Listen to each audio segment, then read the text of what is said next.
Hello, can you guys hear me now? Ping me in the chat if my mic's not working. I think I got it sussed. Gray voice, welcome. Hmm, we're good. How's this sound? I moved my mic. It's much closer to my face now. I know there were complaints, and I've been trying to get the mic situation sorted. I'm a little bit worried about its proximity to the computer itself because it'll make a little roaring fan noise. Got a lot of fans in there.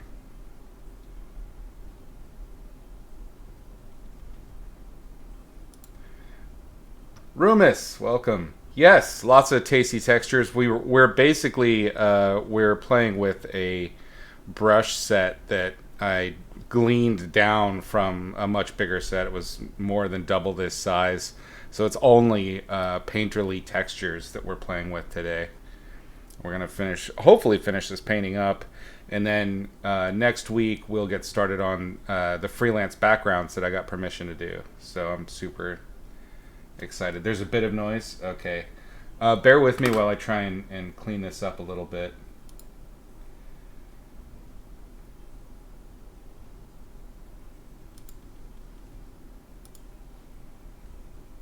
Let's see.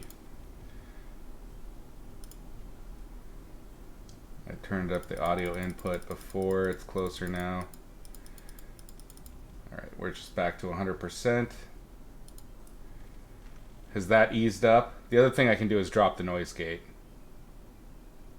Yeah, it looks like it's hitting. Let's see what I can do about that noise gate.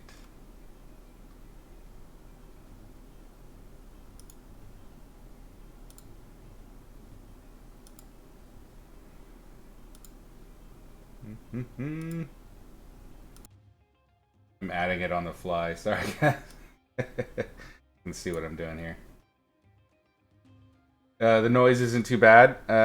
Let's drop the threshold a little bit here. That visually it's dropping. It's good now. Okay, so I guess I just needed to add the basic gate. Yeah, I see it dropping off completely. Okay. Wonderful. My issue with noise gates tends to be that you get like a clip when the audio stops and it just kind of does this like click over. But I know there's a little bit of background music, so hopefully that'll cover it up. All right, so where we left this off, we had just added some line work to kind of make the costume a little bit more interesting. I want to go back to the background. We'll warm up a little bit just by adding some more visual interest to the background. Go ahead and group these now, since they're kind of separate. We want it to feel like a more traditional painting, but that doesn't mean we can't use the goodies that we get just by virtue of doing digital. Pull this off just a touch.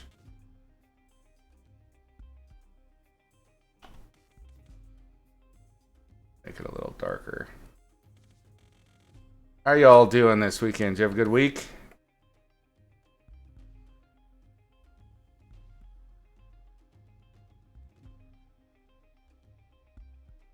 Much cooler, actually.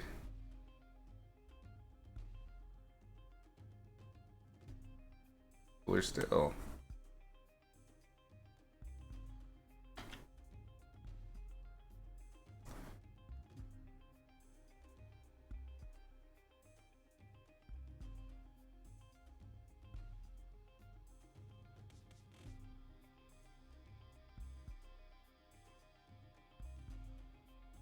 Doing some art studies right now, trying to persuade your brain to develop a wrinkle. I know that feel. You just gotta start. It'll catch up eventually. Sit down at the machine and go. Doing good, Chef, to having finished the last piece. You think you leveled up? Hey, good news. Congratulations.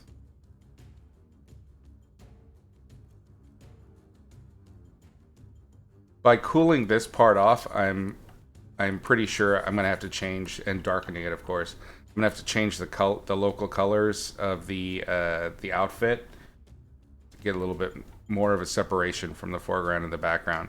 Alternatively, I can keep it the same, play some Lost and Found, and instead work up the edges, since I still haven't really added sky fill yet. So I have options. There's always more than one way to separate figure and field.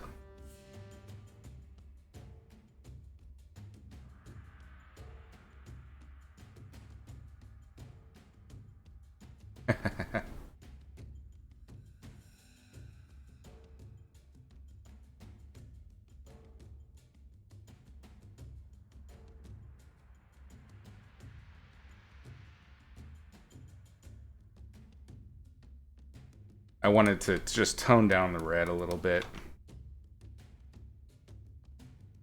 I do have that other piece. It's got a lot of red.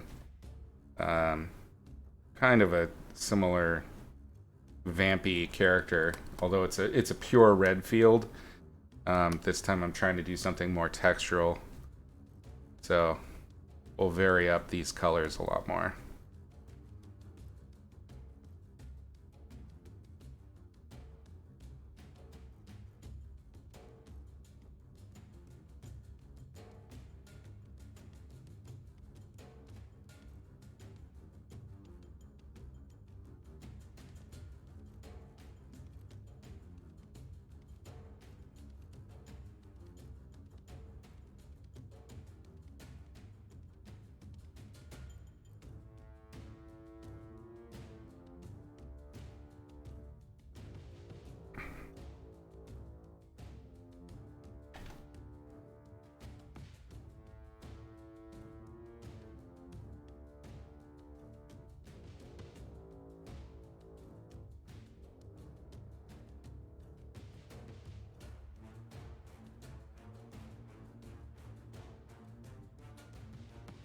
You learn by running headfirst into things and knuckling down. Yeah, very humbling. That's how I do it too. Absolutely. Get through the angry frustration phase, and then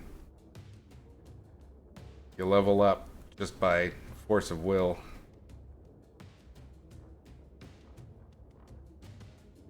It can be very frustrating and stressful, though. But that is how I managed to get through school and everything else.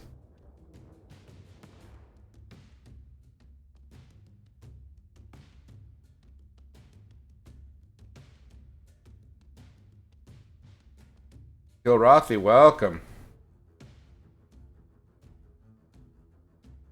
How do?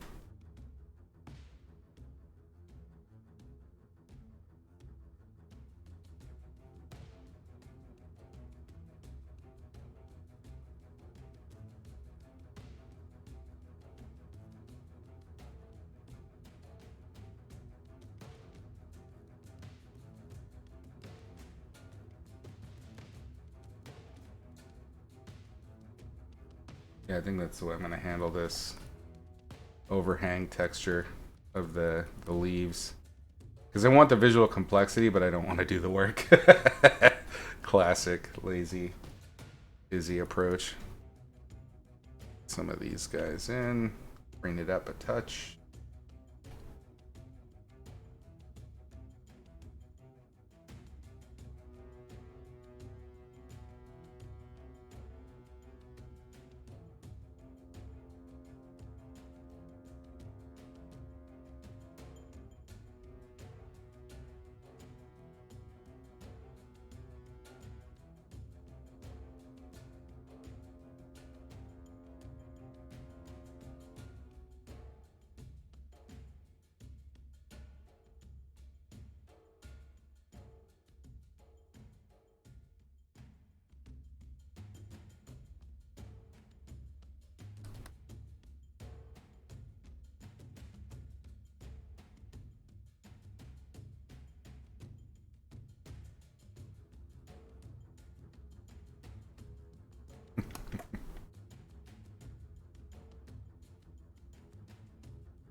Yeah, the upcoming uh,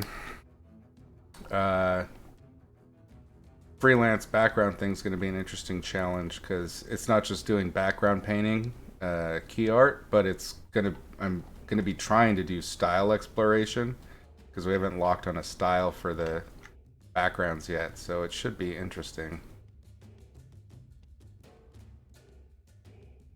Been collecting reference, thinking about it. A huge chunk of the work that I do is like the previs that happens in my head. I've talked about it a lot of times, but there's like I just process stuff differently, or rather, I allow it to process in a way that seems counterintuitive because I just don't actually work on it and just let it percolate in my brain meats.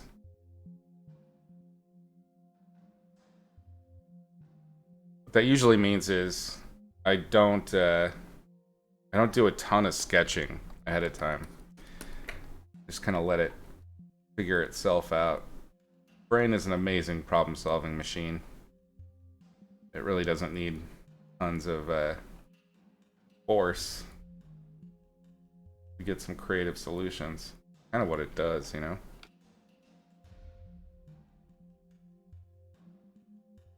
What project is it for? It's for a green light um, a green light reel. Green light reel is or green light art or key art is for sales purposes. So you get somebody, they write a script and they want to pitch it to different studios or showrunner, or they want to get directors involved, actors. So they put money in before the thing's ever made, and they invest in artists to put, to do something fancy with it, get some art going. They'll get some animators to do. In this case, it's going to be kind of a mildly animated teaser sizzle reel, but all original stuff. So I'm in charge of some of the character design, which I've done most of already, and a little bit of the. I'm going to be doing some style passes on it. So that's that's one way to get funding, to get support, to get interest in your different projects. And I've done that. I've done a lot of that. Surprisingly, it's a little, not weird, but it's definitely been an interesting aspect of the career, because with that stuff, you can't ever show that stuff because even if the show gets made, you're not going to get credit. You're not going to get you can't put that stuff in your portfolio because whatever ends up being made is usually wildly different than what your art implied, and the creators don't want a kind of what if session going on.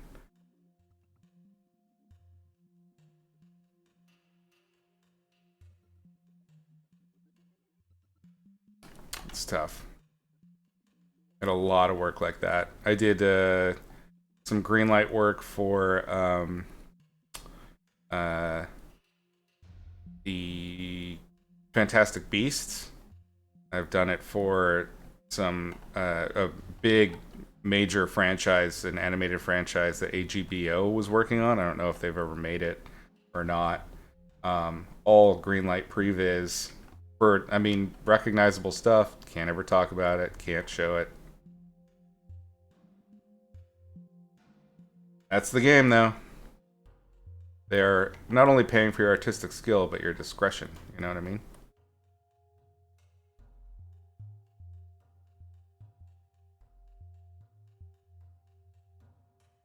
Yeah, it's a shame. Part of the game.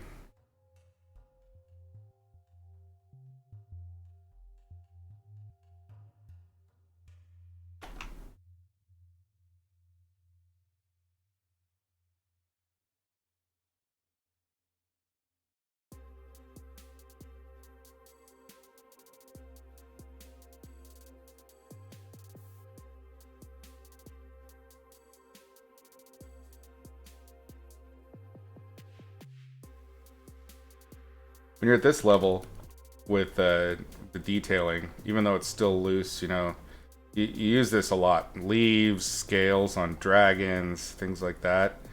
There's a lot to be said for kind of creating a rhythm and then just detailing a little bit. You pick and choose your battles and where you're going to invest that time to really kind of create the shapes that you're implying. And then the rest, kind of, the viewer's brain will just make it work. It's fascinating.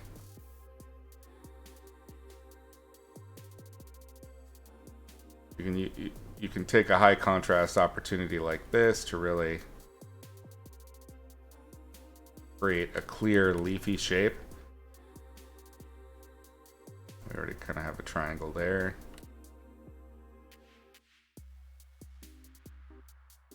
Where you want to put it. A lot of times when you're starting out with this kind of stuff, and I remember doing this a lot, especially with dragons and fish and things that had scales, I would draw them all in. And it's a nightmare. And in the end, it looks super busy and unpleasant. So it's actually better to kind of take the lazy route. The problem is figuring out when you've made the right decision, where to put it, and stuff like that. That takes some experience and some practice. Observation. That's what a lazy person would say. That's right. I am profoundly lazy. We've established this.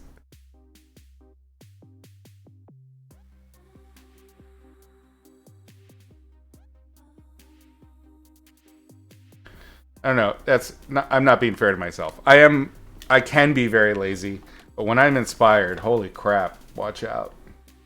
The hard part is just getting that inspiration, you know? Getting excited about something at that level. Got a strong opportunity for like interesting leaf here. High contrast stuff.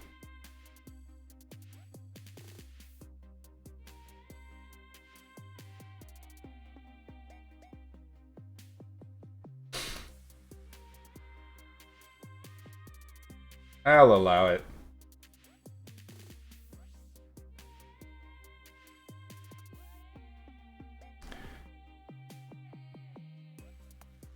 Yeah, self-motivating is tough, you know? Especially when you're like not feeling it or you're depressed, shit like that. It can be really hard.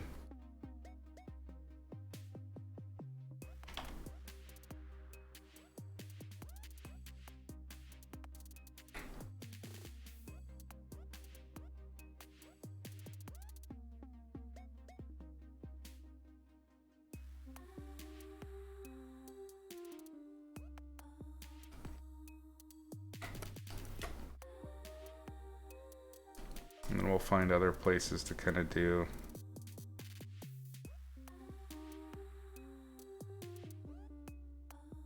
Reddish pops. We might even just kind of copy paste this.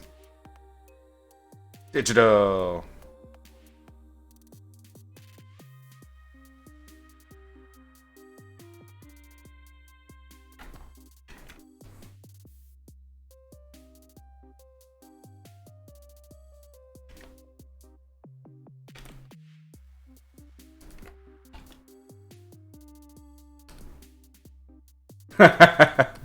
I think we've re-murdered Sargent multiple times already.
can also do the opposite. Select out little shadow area. Why not?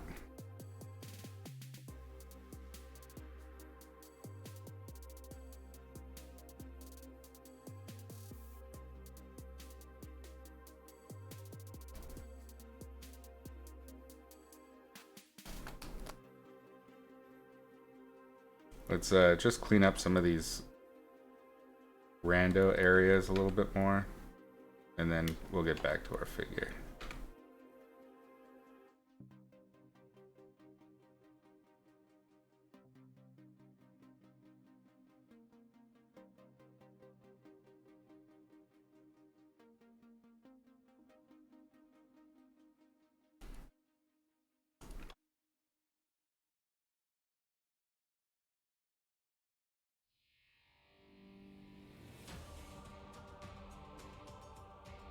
Knock back these just a touch. Juicy Delicious, thank you so much for that follow. Welcome.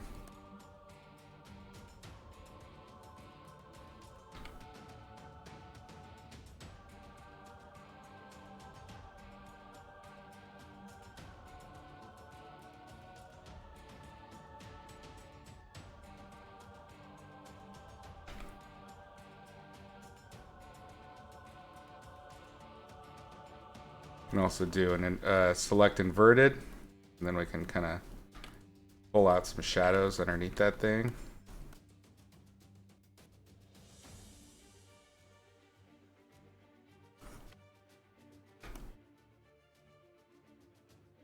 There we go. That's much more interesting, I think, than what we had. Maybe we'll do some selections, and actually I think we can...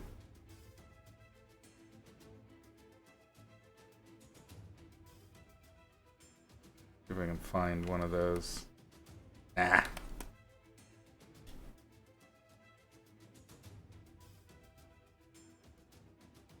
Yeah, we'll leave it and get started on her again.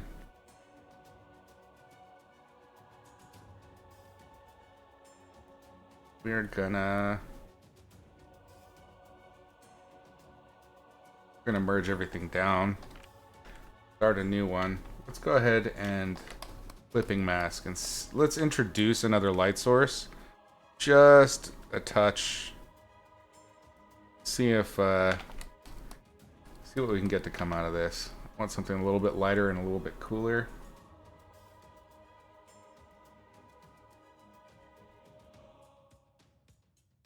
This is on a clipping mask and on a separate layer, so I'm basically experimenting. I'm not committing yet. I want to see how it feels.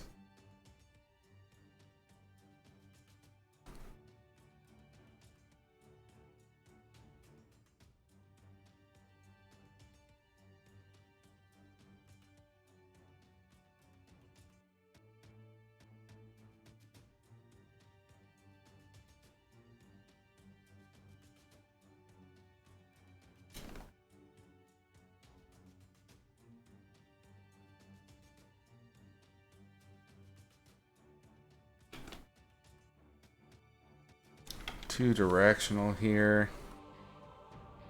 I think the light would benefit from kind of offsetting it, bringing it a little closer to camera, so it's still from screen left right now, but our side of the picture plane.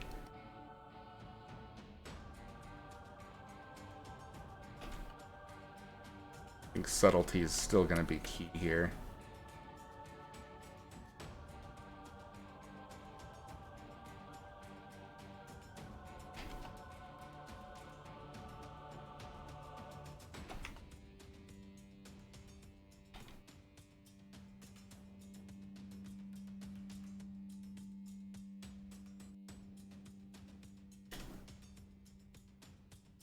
We could go cooler with this. See. Ooh, that might be the way. Saturate it just a touch. A little tiny bit warmer. Do a little.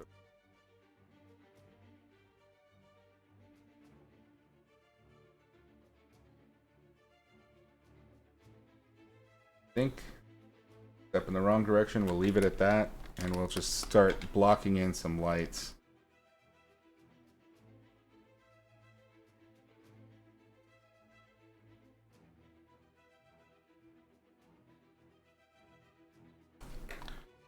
The goal here, of course, we're following our first 3 rules of light from my YouTube video.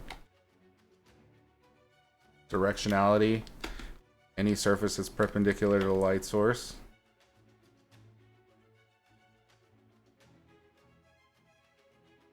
With this kind of painting, and also this lighting scheme, directionality is going to be the most important thing. But the light's so diffuse in this sky fill that a lot of the other rules kind of they get a little softer. It's not that they don't apply; you just don't need to really emphasize them as much as you'd think. Those 3 rules are for placement and light and putting light in the right spots and understanding all of that, mapping light and surfaces in your head, and then using that to create the materials. So it's a combination thing. It all builds on top of that. But when it comes to illustration and painting and understanding,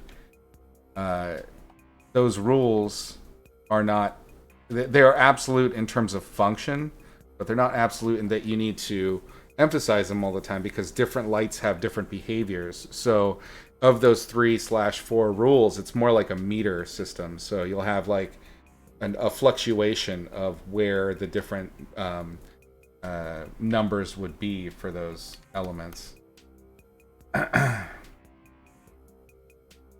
Still struggling understanding how lighting works without a strong light source. It's tough.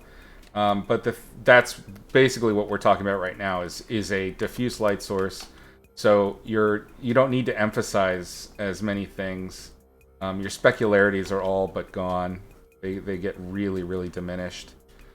And the transitional drop off is much softer.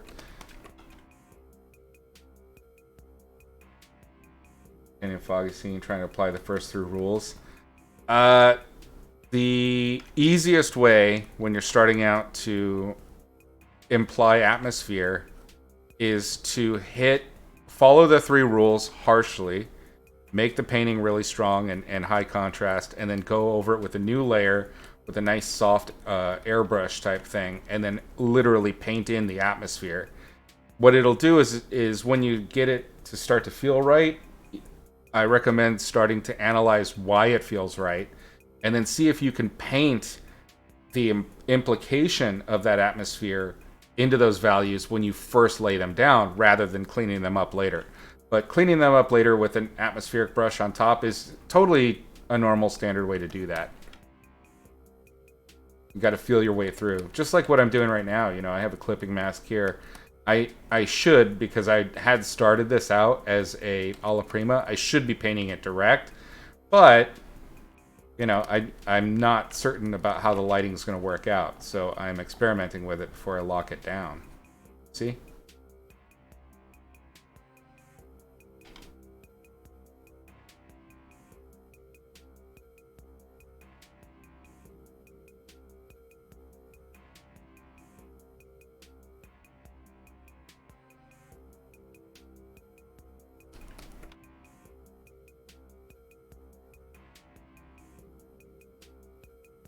Excuse me. The Mage, welcome. Whenever you use an atmosphere brush, you feel like you somehow make it a blurred mess. It can be, because atmosphere isn't uniform. And also, you have to remember that atmosphere, as that you're separating. There is a point, once you have your understanding, that you must separate between the reality of how this stuff functions and then what you intend to be seen. That's kind of that's the next level, right? So first you learn how to do all this stuff, then you learn how to omit what doesn't need to be shown, how to prioritize the image making itself rather than accuracy. of light. So that's why those first 3 rolls of light are squishy. They're absolute but squishy. It's an interesting concept.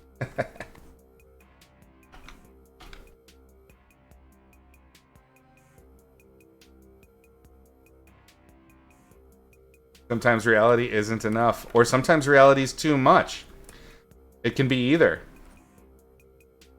But you're dead right.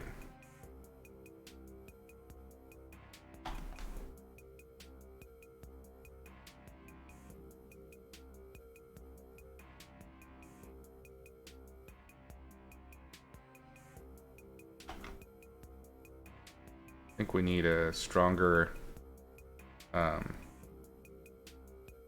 contrast on the outer edge. By that shininess a little bit more.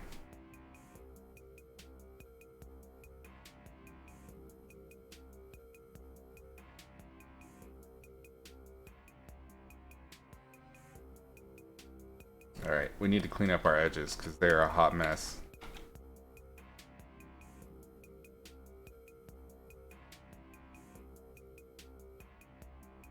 We have to be careful though, because again, I'm not trying to make this feel really concept arty where there's super hard edges. It's meant to be painterly. I'm gonna have to go in and find ways to soften these choices. What I'm doing now though is just trying to get the shape itself, the core shape, accurate.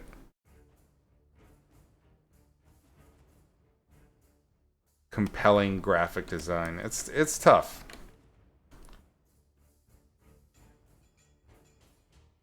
I think we'll leave that up. Yeah.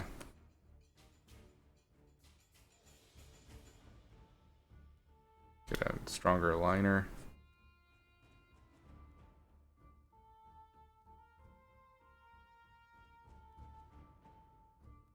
We're really going to get our wrinkles.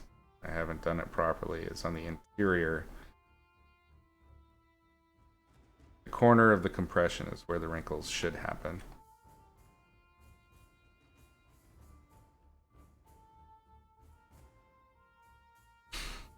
Diffuse light is confusing because of shadow placement.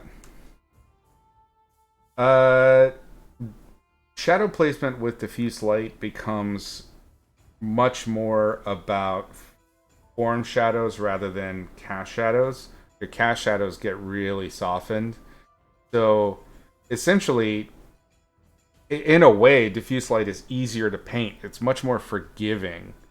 You can just, if you've got, let's see. Let's say you've got a sphere. Use a harder brush. Let's say you've got a sphere, right? And you're trying to light it with a diffuseness. You'd start out with your sphere having a really strong light and shadow. Oh, that is already the shadow. Right? Your core shadow, bounce light, all that good stuff. You have your light source. So the rules for diffuse are exactly the same. You're still going to have the same terminator. You're just softening the contrast drop off of everything and making the lit side more uniform and less saturated. The overall light is going to kind of have a matting effect on things. It's really interesting because this happens with skin too, right? So if we've got a skin tone, and we're gonna have to do this as well. Tough because I'm painting on red. So you have a skin tone, and you have your normal lighting, right? You add your diffuse light. It's meant to be kind of a cooler light source. Let's say maybe it's a cloudy day. Might be too green.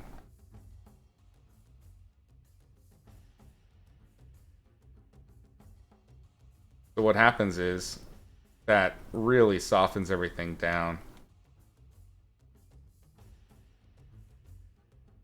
You can still have, you won't have as vibrant of colors as you do with a high contrast thing, because you're not going to have a really strong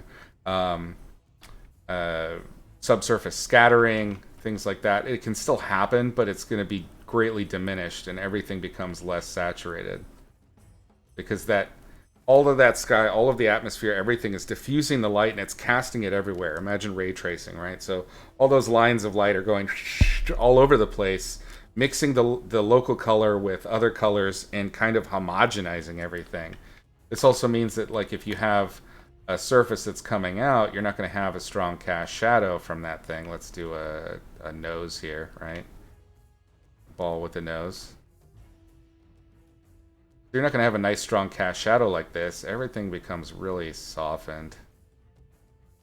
Oh, and that's the other thing. You really want to... You know how with a cast shadow... Let's turn off this thing. With a cast shadow...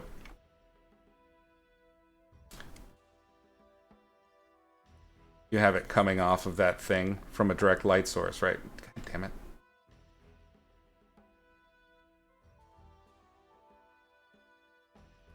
You have that strong cast shadow.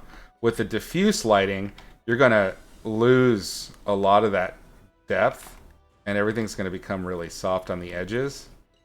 And what you need to count on instead are contact shadows or ambient occlusion. That's the difference on the shadow side. For the form shadows, I mean, the rules are the same. The Terminator is going to be the same. You're just really softening the transition on the light side.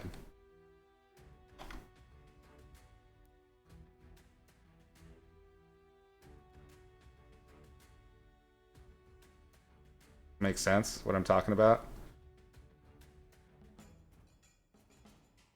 Very soft.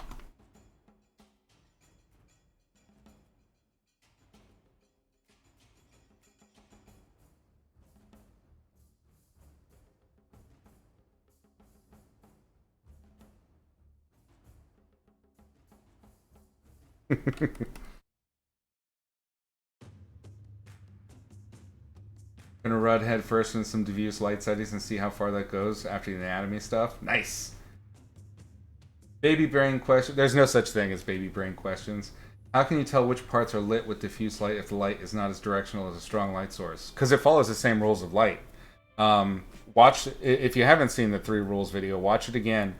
It absolutely is still the same rules. Where the light hits is exactly the same, but it's more diffuse over that surface. Light cannot go... Normally, in most cases, light cannot really go around a surface. It hits the most perpendicular thing. Here's our light source, right? Hits the perpendicular part. As it turns away and becomes parallel, the light doesn't catch on it as much.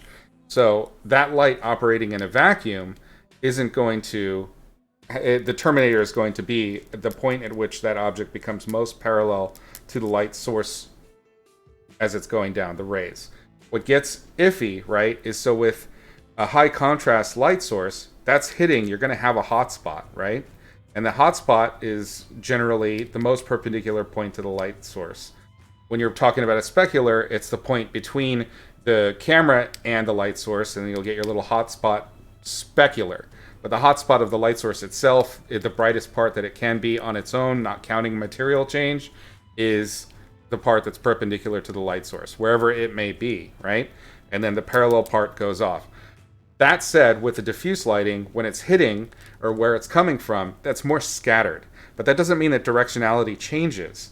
So if you have a strong light source like the sun, and it's coming through a fog bank, right? It's still strong, but no matter what, that original direction is going to maintain a form shadow there. What happens instead is you really soften the separation between the gradient of the light on the hot spot. So up to the Terminator, this gets really flattened out. Sometimes it can be just one value. And then what happens, and this is where it might be getting confusing with the shadow parts of this, is that because all that light's bouncing around, light is leaking onto this side. What that means is, in general, that the shadow is not going to be as dark. You're not going to have a really high contrast image. Light is hitting it, but it's not that direct light source. So you'll still have the part that should be lit by virtue of the rules, the first 3 rules of light, and then you have the part that should be in shadow by those first 3 rules. But the shadow part is being affected by fill. It just means that the shadow's a little bit lighter. It's not going to be as high contrast. Does that make sense? Give it a shot. Yeah.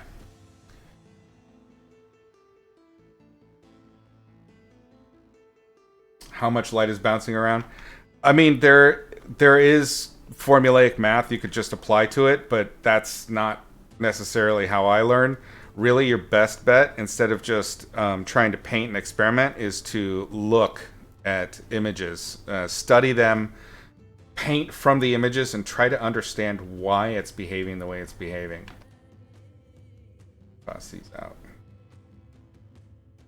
Photos, and you can't beat real life. Like painting in person on site, you're really forced to analyze what is happening. Can't recommend it enough. I need to switch back to my texture brush.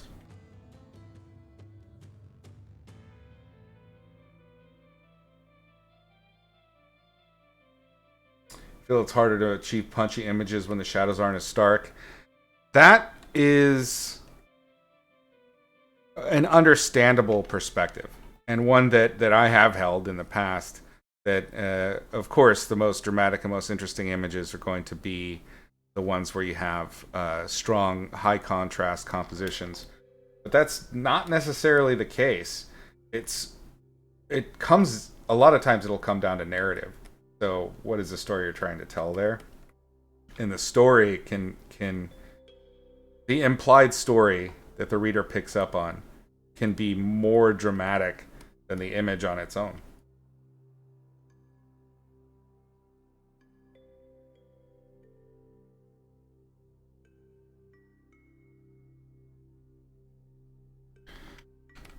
So there is no such thing really as an undramatic image. It's really what you're doing and saying with it. You need to get glasses so you can see life. You'll find that when you're doing a painting from life, you spend a lot of time squinting anyway to achieve the effect of not being able to see very well. So actually, you're ahead of the game. No excuses.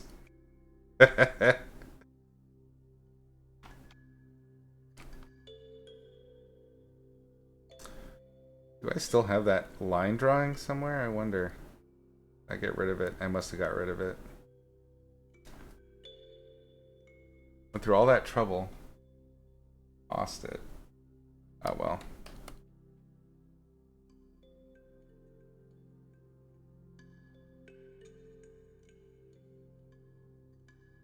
You can achieve it through colors and shapes. Life painting? Yes. I mean, that's really what it comes down to. It's the core rule. I really like the Richard Schmidt book. I think it's just Alla Prima Painting or something like that.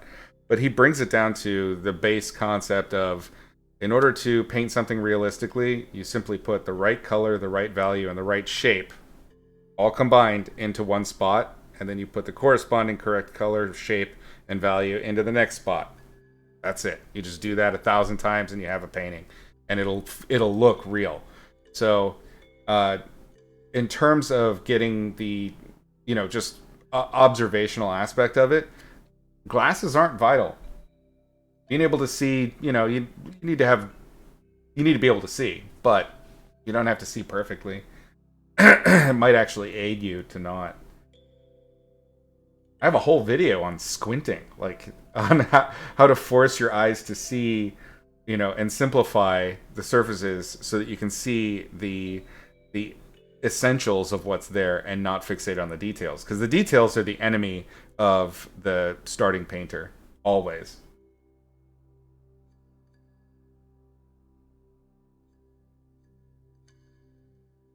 First three rules of life, and put a little hot sauce. Nice.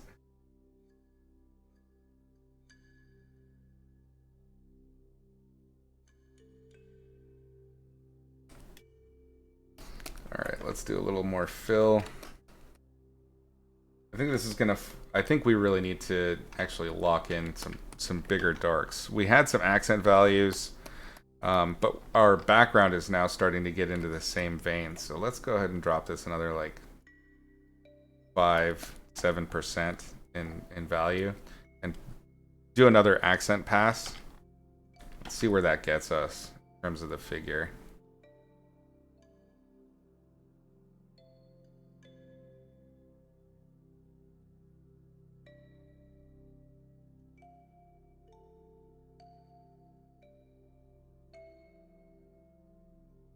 I really want to frame these shoulders and the face.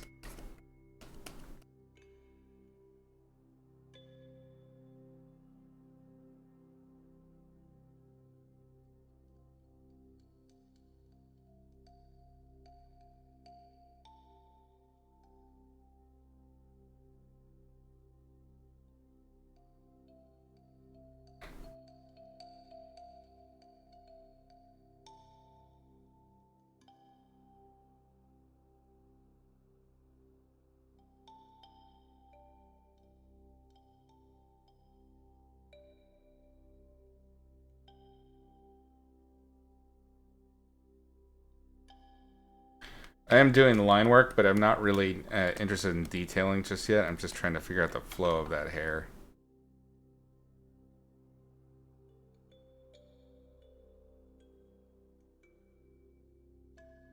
And I'm doing that in order to figure out where my accent values need to be. Definitely want accent values to separate these forms of the weird lapel thing I've created here. And I'm emphasizing pools of dark opposite where I'm intending the light to be. This is simultaneously creating ambient occlusion, but also shadow pooling. Trying to find ways where I can kind of, mush a shape together to get something more graphic like that than just a drawing.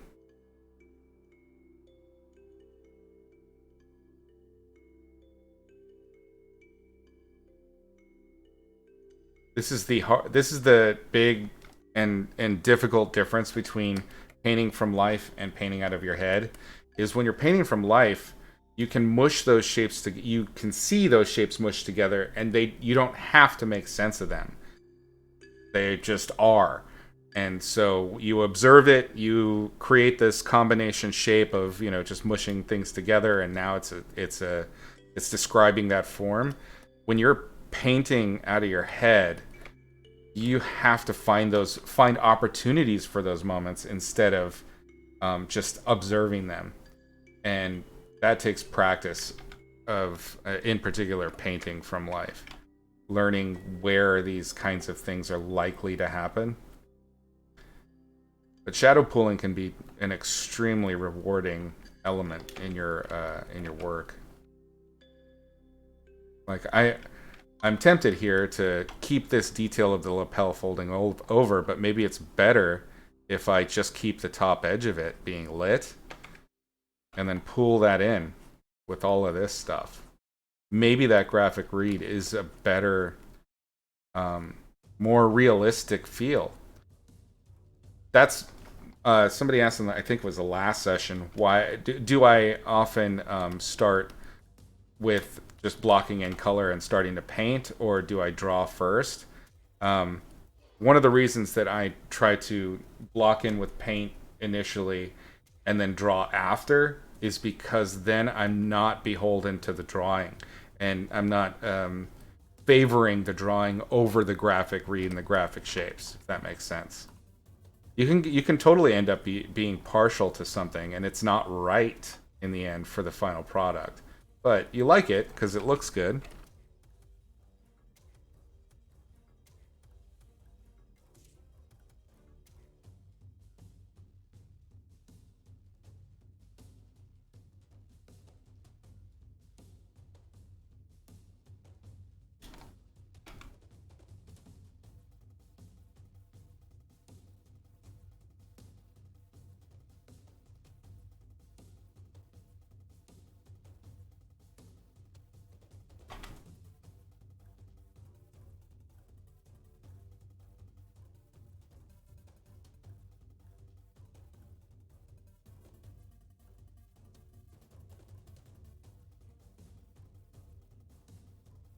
You found that in your last piece. You did a really detailed line drawing first, and then struggled setting the character and the shape. Yes, that's exactly what I'm talking about. Um, it, there's nothing wrong at all with starting with a line drawing, but you have to be, you have to remember to not be precious about the line drawing itself. If you are, you're hamstringing yourself. You're going to actually make the final image tougher. It will always end up more stiff, because you're trying to hold on to something, and losing the expressive quality of just laying in the strokes. It may have been expressive when it was a drawing, but when you've painted over it and you're trying to stay stiffly to that drawing, it's going to read as stiff.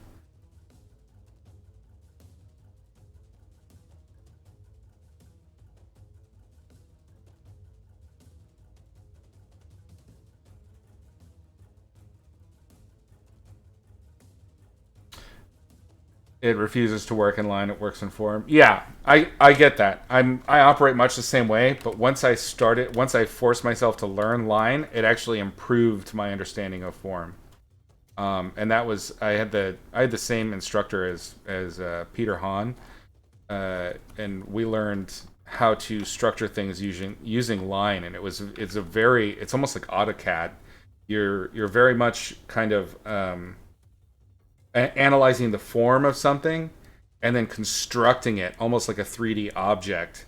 And learning how to do that actually does help your painting.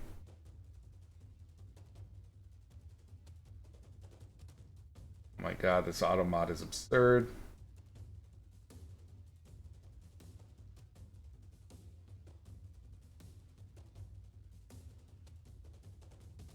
Yeah, being able to visualize in your head is one of the greatest gifts you can get from learning to draw like that.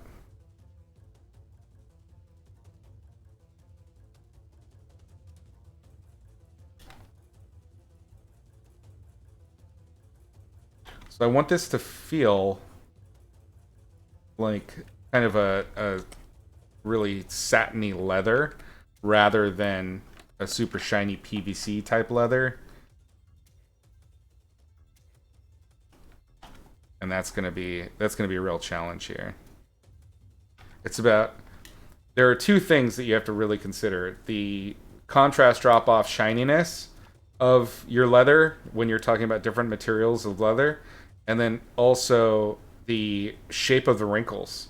Shape of wrinkles defines material so much. And you can tell when a student hasn't been practicing different materials in the wrinkle form. You can see material variation in terms of how they render stuff, but if their wrinkle forms always feel the same, you can always tell that that's a weakness there they haven't studied.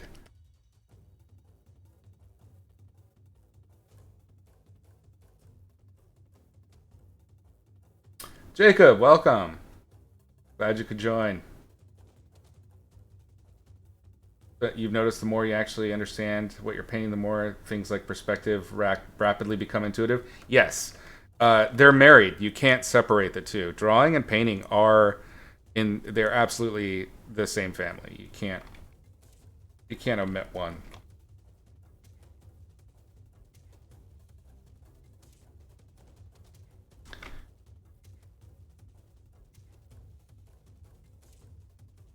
It's relieving. That's good. I will probably need to find some reference for these wrinkles because these are dog water.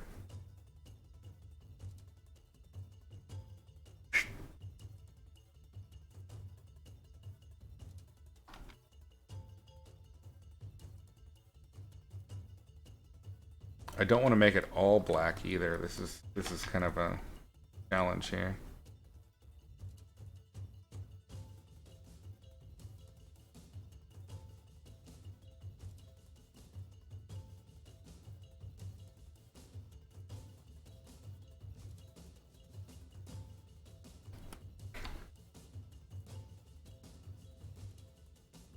I think there's more difference in constructive drawing versus observational. I don't think so. I think ultimately they're the same thing. In the end, it's just like how you're approaching, how you're tackling the subject. You'll find that no matter what it is you're doing, you're trying to think about the opposite so that you can get the natural feeling or the natural look appearance in your work. That's a challenge.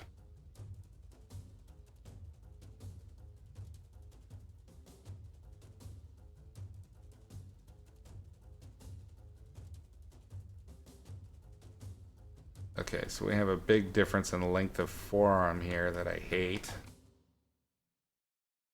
I did it for a reason. I can't remember what it was. Oh, I must have intended this to be going back. This one is flat on. Angle. This one was supposed to go backwards. That makes more sense.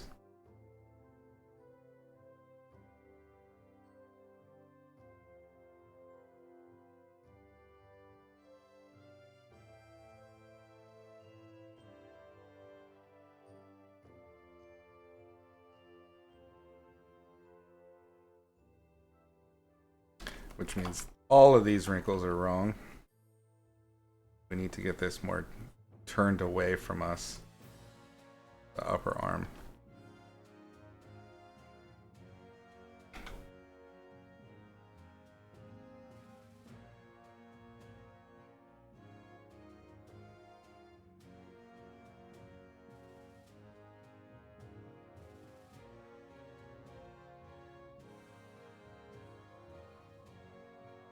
This is exactly what I was talking about earlier, trying to imagine a shape that would be the result of observing rather than inventing.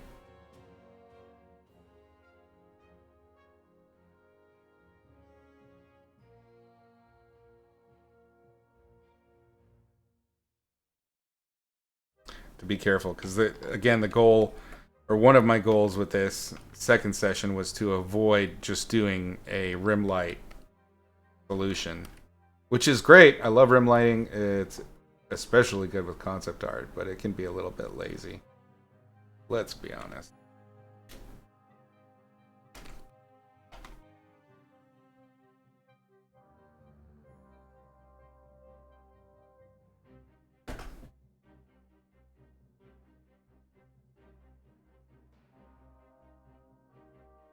Want to comment how much appreciation you have for the streams? Hey, that's awesome. Thank you, Jacob. I'm really, really glad y'all are hanging out and learning stuff. The last... Oh, yeah. That was cool.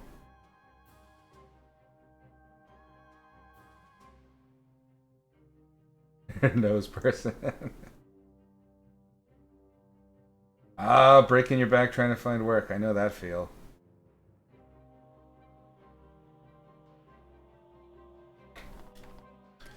Are you all on LinkedIn? Curious on that one. It seems to be kind of a mixed bag for people.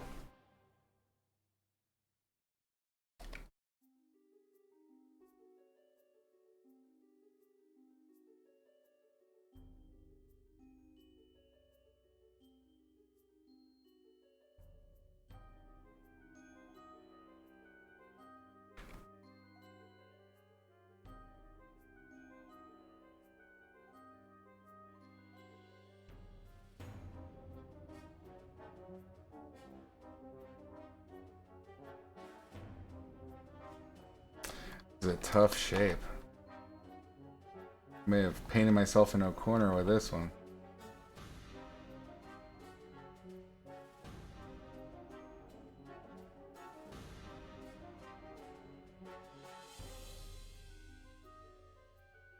There we go.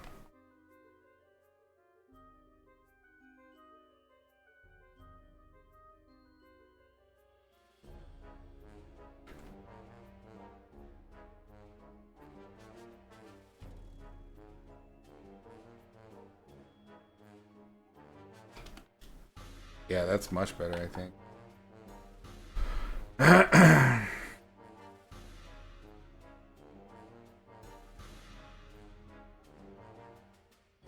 Not at that part of your art journey yet. Shooting emails like it's a machine gun. in there. Our LinkedIn is pretty active, and it's. I mean, I'm sure you've heard from other artists, creators, things like that, that it's really about the community and the network that you build, less than your portfolio can sometimes come in second to that. It's just knowing the right people, making the right contacts. That's if a person can think of you when a job comes up, they'll call you, and that happens all the time. And that is a really common way to get new gigs. Is somebody that you've worked with before is like, oh hey, there's a this specific job type that I know you can do, and you're fun to work with. Check it out. Those are the really common ways to do it. So LinkedIn, it's not a perfect product, but it's certainly the right idea, I think.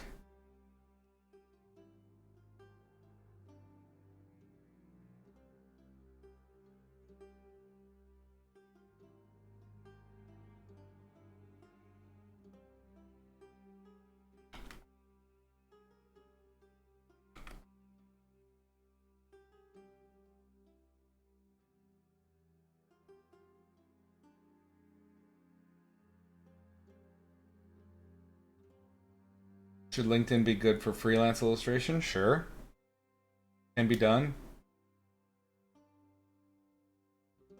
I would be hesitant. I would be more apt to try out LinkedIn if I were starting my career right now than I would be to go to some place like Fiverr or one of those service based sites. It's not that they're bad. It's just that the competition is so brutal that you're going to end up underselling yourself pretty hard, and it's going to give you a skewed experience on freelance and the service aspect of it, unless you're really lucky. I mean, there are great clients out there. I've had to hire people off of there, and I always try to treat them really well. Um, just be careful and protect your interests, protect your time. Don't let people worm you into doing more work than was contracted, stuff like that. It just the onus is on the artist to protect themselves. So just be careful.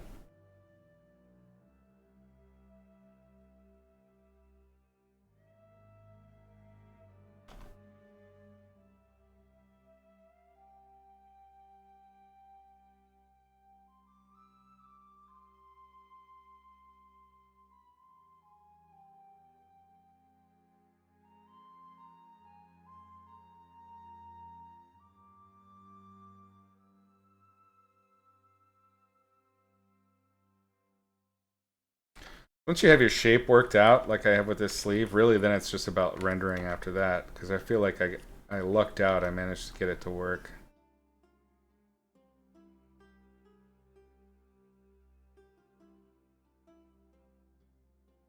I just need to follow the rules. That once you've established the rules for yourself of what the lighting behavior is going to be and how your figure is going to be picking up that light, then it's really just paint by numbers. You've done the hard work. You made the decisions. And by paint by numbers, of course, it's not that easy. You have to have everything else that's lined up. Like, you have to know how your anatomy works. You need to know how to turn that form in your head. There's a lot to it. But once you understand the essential rules of lighting and material, and you combine that with the essential knowledge of things like anatomy, wrinkle structure, figure drawing, they all come together and they mesh really nicely. You'll find it looks effortless or long.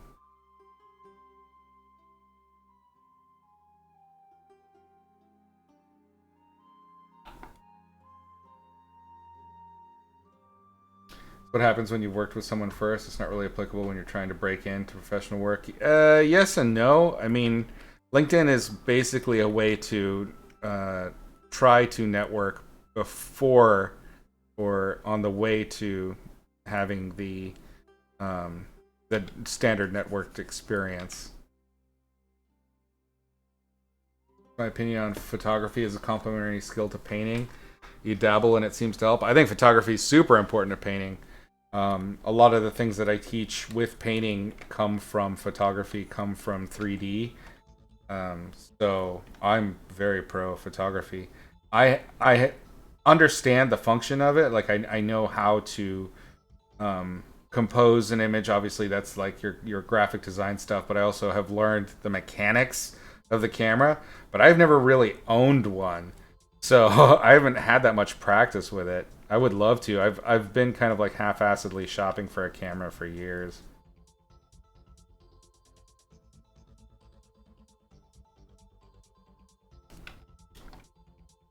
But to answer well, I agree. I think it was more of a statement than a question.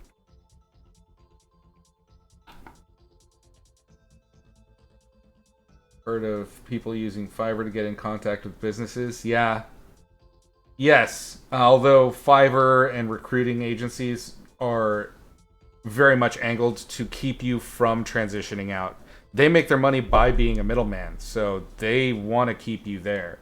And they'll have, some non-compete clauses, things like that can happen, or they'll just actively not put your stuff forward. So you just got to be careful. It's a good start. I have nothing against using these services. Just be careful with them. Is all I'm saying. Or you even had a drawing tablet. You used to follow me on DeviantArt. Ha! Thanks, Jacob. I appreciate it. DeviantArt, man, that goes back. Posted there in a while. Started painting food a lot to help with painting materials. Oh man, you're right. Very helpful. Back in the day, me and Aaron. Yeah, that's awesome. I just talked to him on the phone like a few weeks back. I hadn't talked to him in years, but I think we had a chat. It wasn't on the phone. It might have been in on Instagram. I can't. When I'm typing, it's the same as talking on the phone to me. Tommy Arnold shoots references himself. He uses those references very closely in the final art, and it looks fucking amazing. I totally believe that. It's a great way to do it. Yeah, especially for photorealistic. Because of the things I was talking about, like it forces you by analyzing shapes, forms, rhythms, all of that from reality, you can simplify so much easier. Trying to fake that is the hard part of painting out of your head. Trying to fake the simplification that just happens naturally by painting something from reality.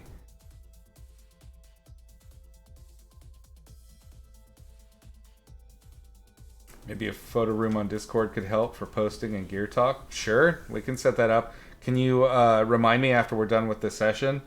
And I'll make a new channel for it. No problem. Just bought a Razer Tartarus recently. You will unlock your inner art god. I mean, it takes practice. You want to. The analogy I like to use for it is video games. You want to be able to be as comfortable on that thing as you are with a controller. You're not even thinking. Map logically the macros and things like that. It'll be great. I love mine. I mean, mine's not even a Tartarus. That's how old mine is. Mine's the Nostromo from back in the day. This thing looks like hell. I won't even put it on camera. It is. Ooh.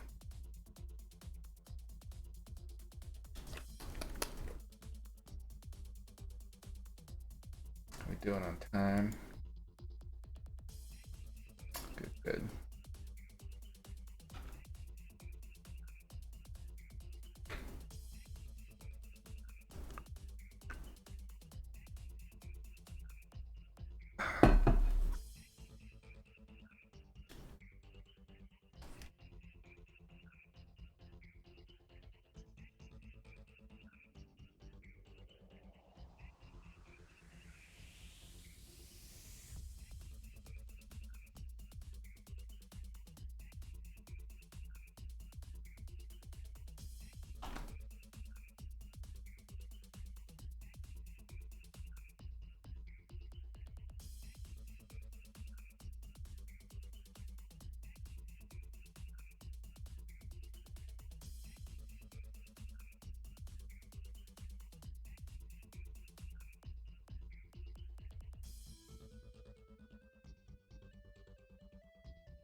Yes.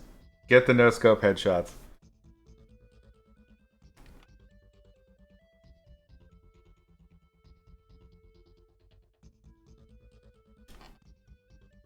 It's a good reminder, like how much muscle memory you develop playing video games when you see somebody that doesn't play video games trying to do the same thing.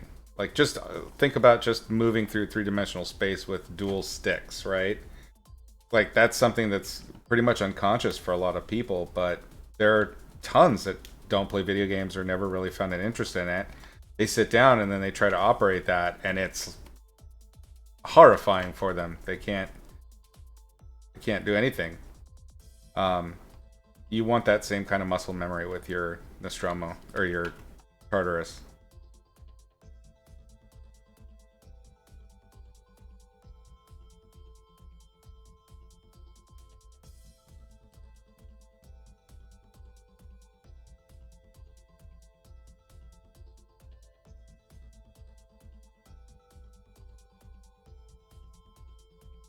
You're hyped for the new Warhammer. Nice. Which one is that one? The Dark Tide. Because didn't they just release one?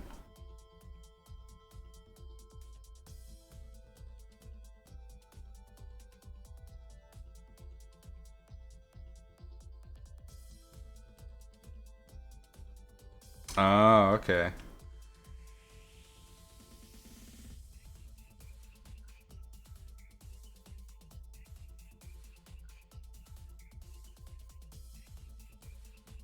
Hmm.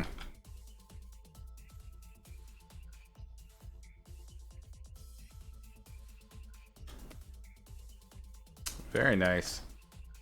I've never really played any Warhammer. The closest I got was Necromunda. I liked Necromunda, but the big army things, that's not true.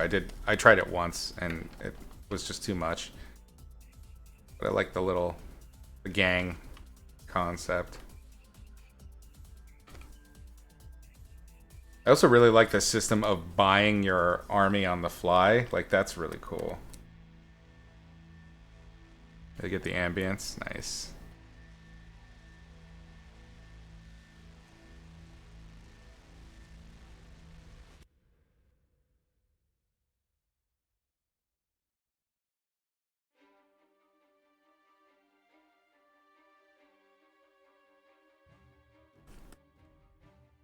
Even out some of this.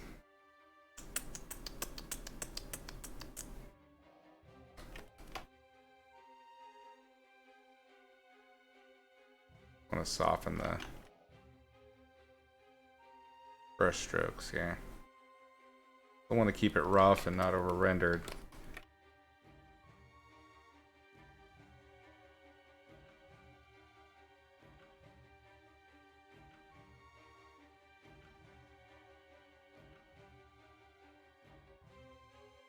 Oops. Gotta be careful. I forgot I merged everything.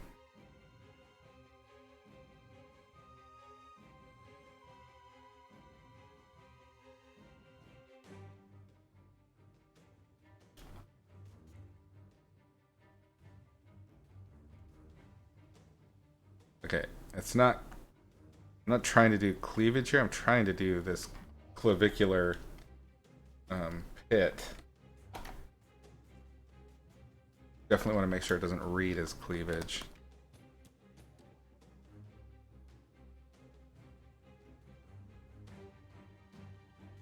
Just yes, that's it. That's one of the things you can do to trick your brain into checking if you're doing simplified shapes like you would be if you were painting from life, is to zoom out, squint, get the rougher version of it.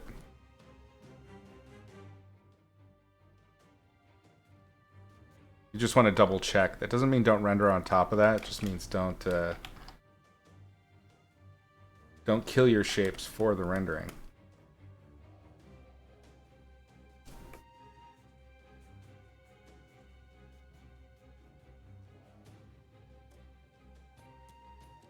Would I like to go full teacher someday, like my main job? Probably not. I mean, the when I was teaching the most, I had 3 or 4 teaching jobs simultaneously, and it was a lot. Um, I like to teach. It's what I discovered when I was teaching was just like how even one student, one rough student, can really kill the joy in it. I've told the story before, but I had a few real bad experiences when I was teaching at Otis. It just really put teaching off for me, like in-person teaching. I have the lessons, like what I've tried to do is make sure that everybody has available the stuff that my thought process and these easy to understand concepts, like that's out there in the world. That was a goal. I achieved that.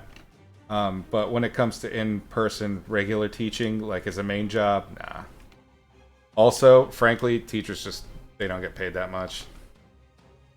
A really good model, like I like Peter Hahn's model and a lot of those guys that teach online. They have their classes, like they do that full time and just kick ass. I still need that. I still have that compulsion to make something. And that's not to say that teachers don't make things, but it's like I have this compulsion to make that my main thing, if that makes sense.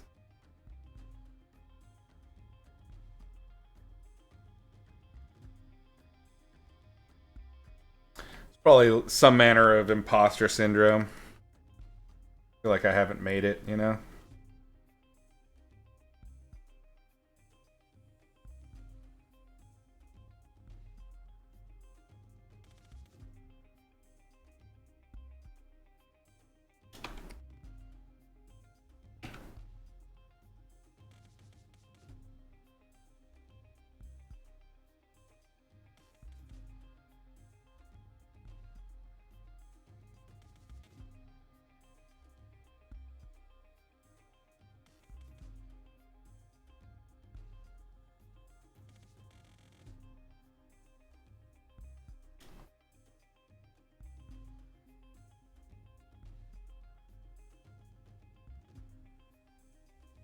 That's to stop. I hate this.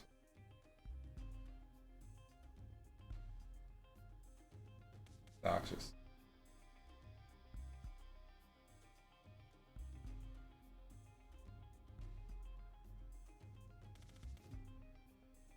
Become more comfortable with just painting over things. That's good. Yes, kill your darlings. Absolutely. MMA fighter asks, "What did the bad student do?" I will go over that story. One second. Let me catch up with the rest of these. Online teaching is easier. You just ban the naughty ones. Yes, in a way, online teaching is easier, but I prefer the dynamics of an in-class group. Um, the the chatter, the talk, like that back and forth. I'm not by any means an extrovert. I'd say I'm like an ambivert with some extrovert leanings every now and then. Teaching really does drain me, but I do enjoy the interaction of an in-person class so much more than a straight online class. It feels and especially with the ones that I when I used to teach online back in the day, it was really asynchronous. So I would get a student's work, then make a video of review for their work, and then they would email me with their questions. It was very asynchronous, and I hated it. It was horrible. I know that it's more like this now, where we can chat and talk and all that good stuff. So this is about as close as I'll get to that again. Um, Maybe an online classroom once a week, 1 hour. Yes, next are tricky. Basically, the stream is just me teaching. If you want to know something, I'll tell you. I ain't got any secrets. I'm happy to share this stuff, and it's all in support. I mean, I have the lessons, but I've basically talked about everything that I teach to some degree in those lessons on Twitch for free. So, hang out, join, ask questions. I'm happy to answer them. I don't want to gatekeep this knowledge. I think it's pretty straightforward. There's lots of stuff out there that supports it. That there's lessons, there's YouTube. I mean, learning has never gotten easier. Putting your darlings in a blender if they don't work for the piece, that's the way. You want to know what's in the black book? Which black book? Sanabil, welcome. So, real quick, while I find out what the black book thing is, what happened with teaching, when I was teaching at Otis, I had a couple of bad experiences with some students. One in particular, I can't even remember his name, but he was a blatant plagiarist. When I would give assignments in the class, he'd come in, and it was a digital painting class. Well, honestly, it was any kind of painting, because the way I teach painting is functionally anybody can do it, and do it with any material. It's a philosophy and an understanding of how light and form behave. So it has nothing to do with what materials you use. You can paint with ketchup if you want, and you could still get realistic form, so long as you had other colors of ketchup. Anyway, this student would come in. I mean, from the first assignment, he came in with really good painting, and then when I'd look at it, I could see like JPEG artifacts and stuff like that in the painting. And because I work in digital medium and I also work with concept art, one of the things that you deal with a lot is paint overs, which is fine. That's now part of the thing. There was a time when that was like unheard of. Like it was scandalous. Some of you may remember from the DeviantArt days, there were some artists that were shunned outright because they used photos in their paintings, and now it's like par for the course. I mean, now we've got AI. It's just degraded to its own thing. So you just have to figure out how to work within those cracks. Anyway, this student had plagiarized. They brought in this painting, and for their first assignment, and this was just ended up being kind of like the marker for the entire time that I was teaching. This student pulled. I looked at the printout and I was like, "This is a copy, or this is a paint over. Where is your work?" And he was like, no, I painted it. And I was like, pull out the PSD. So I went through I was looking at the Photoshop file, and I went through all of the layers, and I turned off all of the top layers, and it progressively got better and better as a painting until I got to the bottom layer, in which it was somebody else's painting. And I was like, this is somebody else's work. You can't turn in somebody else's work for your assignment in this class. And he was like, no, I painted it. Like, just staring me in the face. I painted it. I totally painted it. And this is like, it was like an anime mech, like a higher res manga painting, and he lied to my face, and I was like, "Are you really gonna do this? You're really gonna stand by?" And he was like, "No, I painted it." Everybody in class, like, it was so cringe, it was so awkward and uncomfortable that I just let it go.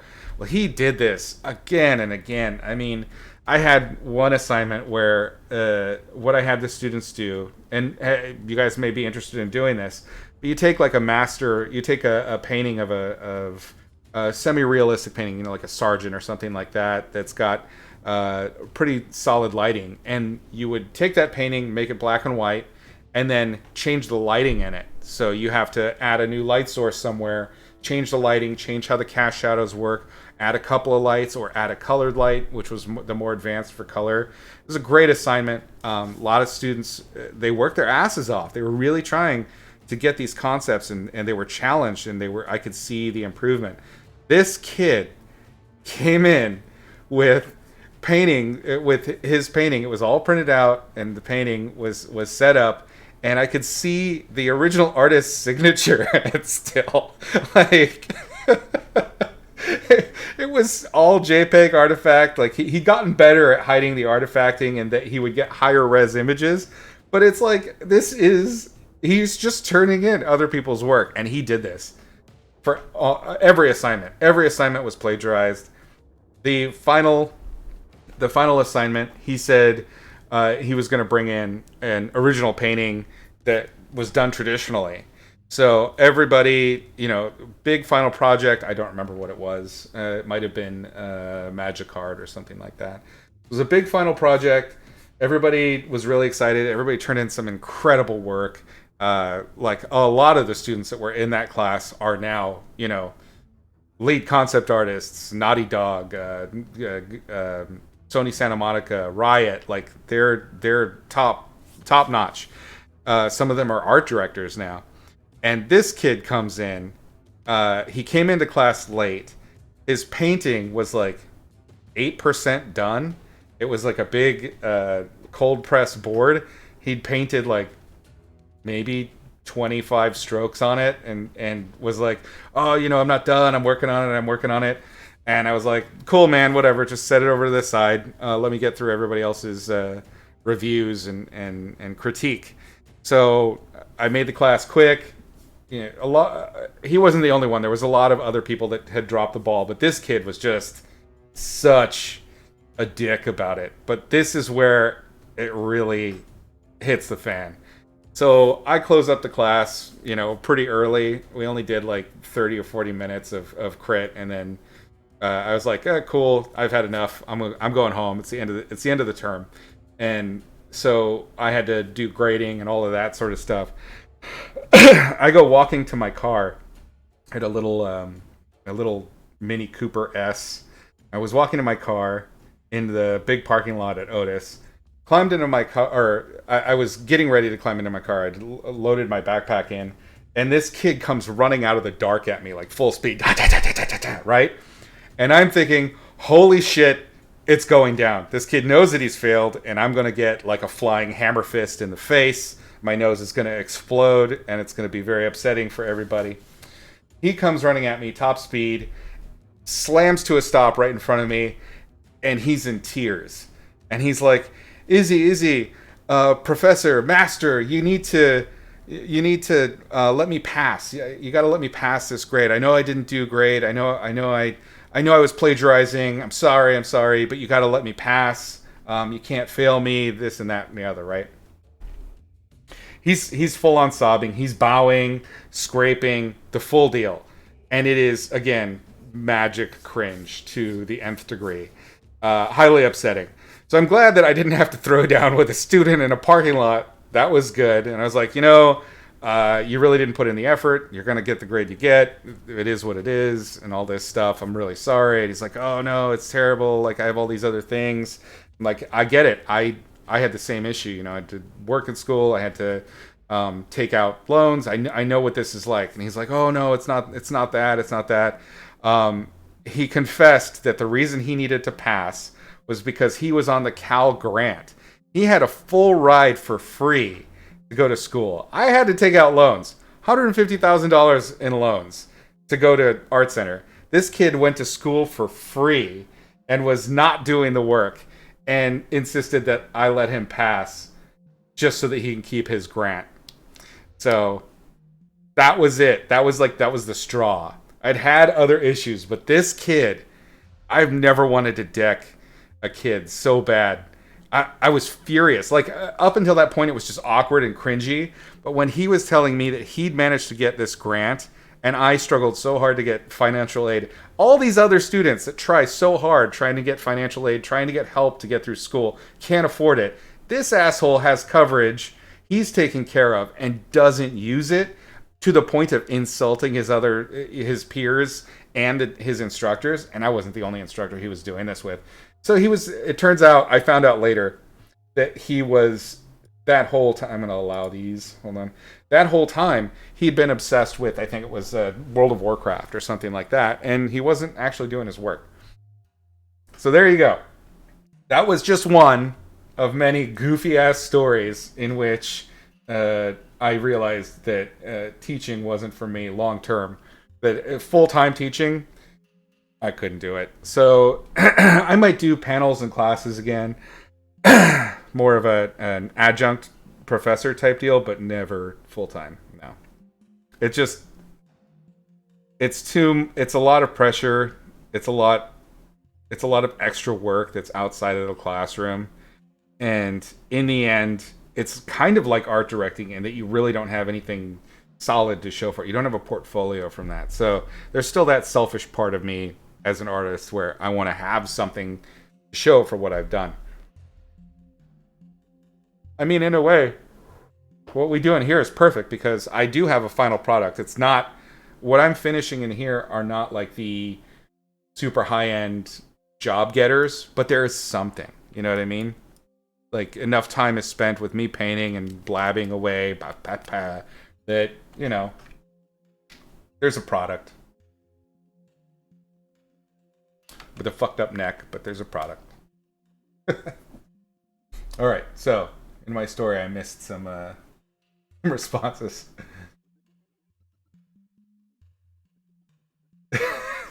Mad Strats painting a perfect picture and then making it worse. Yes, yeah, it was incredible. Me saying this is somebody else's painting and you have painted over it, and being like, "Are you really gonna stick to this?" Looking around at everybody else, everybody in that classroom is crawling out of their own skins with cringe, and this kid held on, and he doubled down. Yep.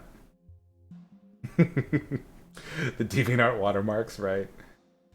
Why does anyone do this? I don't know why anyone does this. I certainly understand things like imposter syndrome. I understand that stuff. Everybody experiences it. I experience it, but it's not. You're really damaging yourself. You're not helping yourself in any way, and it's really it's sad. I feel bad for the guy because I guarantee you he's not doing anything in art right now. There's no way.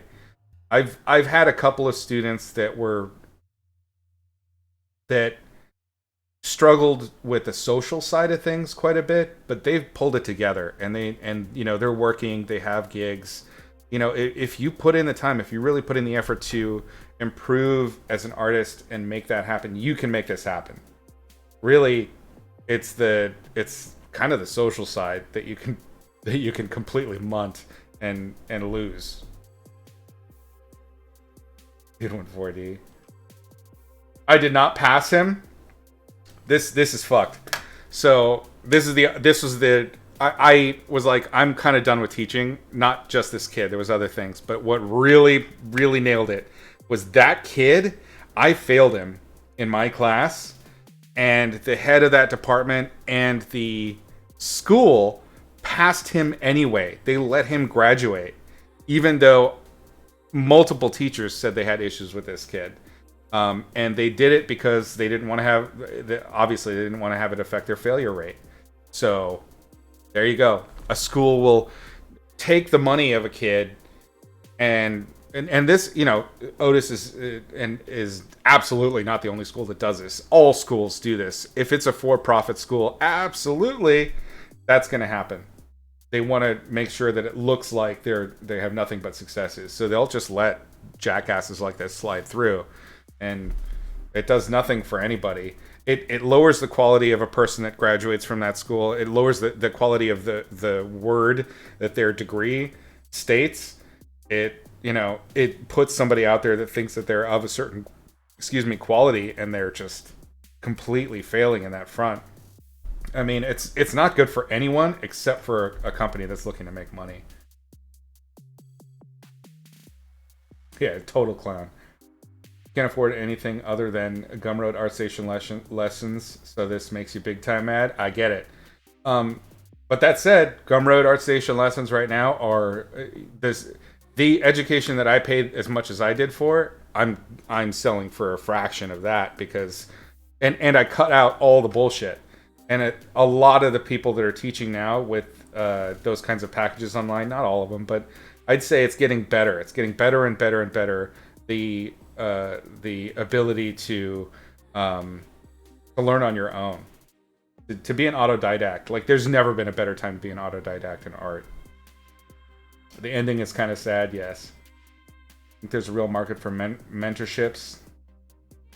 I agree, there is, yeah. Ozone, what's up, brother? Long time. Yeah, I definitely told you that story before. It's a classic. It never gets old. It's such a real sad situation that happens here as well. A lot of students who come into art school miss out on the fundamentals. They're just there for the fun of it. I mean, I guess I kind of get that, but shit, I went to school with Ozone. You couldn't afford to just shit around at school. I mean, we had to hustle. That was a very difficult. It was basically a trade school. Weird hill you've chosen to die on. Yeah. He's now my new art director. I can't imagine that. I mean, everybody out there that's a pro has dealt with difficult art leadership that didn't necessarily speak the language or didn't have the skill set. We've all been there. Remember one drawing class you were doing figure drawing, at one moment you saw the class copying you. Oh man. That's always weird. School systems are so beyond screwed. I agree. There's a lot of I would never say I would never turn on school completely. I loved school. It was hard. It was fucking expensive and ruinous in so many ways. But man, I learned so much and I met so many great people. And really, in the end, I think that's what I paid for, was the access to those people, building those relationships, building the competitive spirit with them, and then you all come out together and you're peers. It's less of a competition at that point, and then you're all like, hey, we went through the trenches together. How can I help you out? That happens all the time. So I wouldn't poop on schools entirely, but certainly the way the system works right now is broken as fuck. Like this for-profit system, the way they keep jacking the prices. I mean, when Ozone and I were there at Art Center, they jacked the prices like $4 or $5 grand a term within the amount of time that we were there. Like, that's insane. So, I get it. I totally get it. The disgust with how our system is working right now. It should definitely be improved. Vote! People have the school in their CVs and their portfolio looks like shit. It's bad for the school. Yes, Gray, that's basically kind of what I'm saying. Like, if it in the long run, it's bad for the school. And I think there are a few schools in particular that you can look at and go, their quality has dropped. In your country, you have many, many problems, but education is free. Jacob, enjoy it. That's great. Online learning is awesome. I agree. You've turned away many students from going to school due to the costs and what you went through paying those loans. Great time to learn another way with Gumroad and Patreon. Take the classes a la carte. I totally agree. Now's a great time. Never better time to be an autodidact. The one thing I would say that the school does that doing it on your own makes it tougher is formulate the information so that it comes in at the right time and at the right pace. But if you're clever enough, you can find out that information on your own, and you don't need to go through college for that. Because you're not wrong. I mean, that the loans are stupid. High school art teacher tore up your sketchbook in front of you.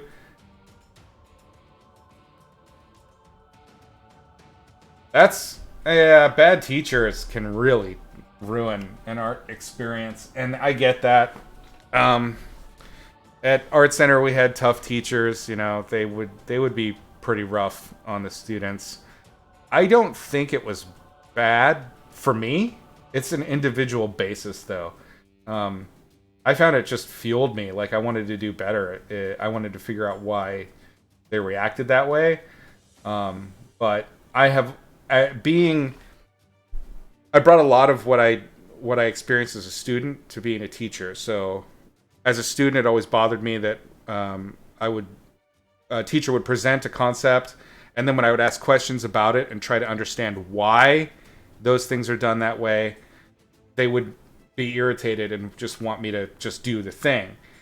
So I've made my teaching all about explaining the concept and then explaining why and connecting those two things, because to me that was the most important part. If you understand why you're doing this thing and it's not just some random filler, then it's easier to get behind putting in the time and effort to do that thing.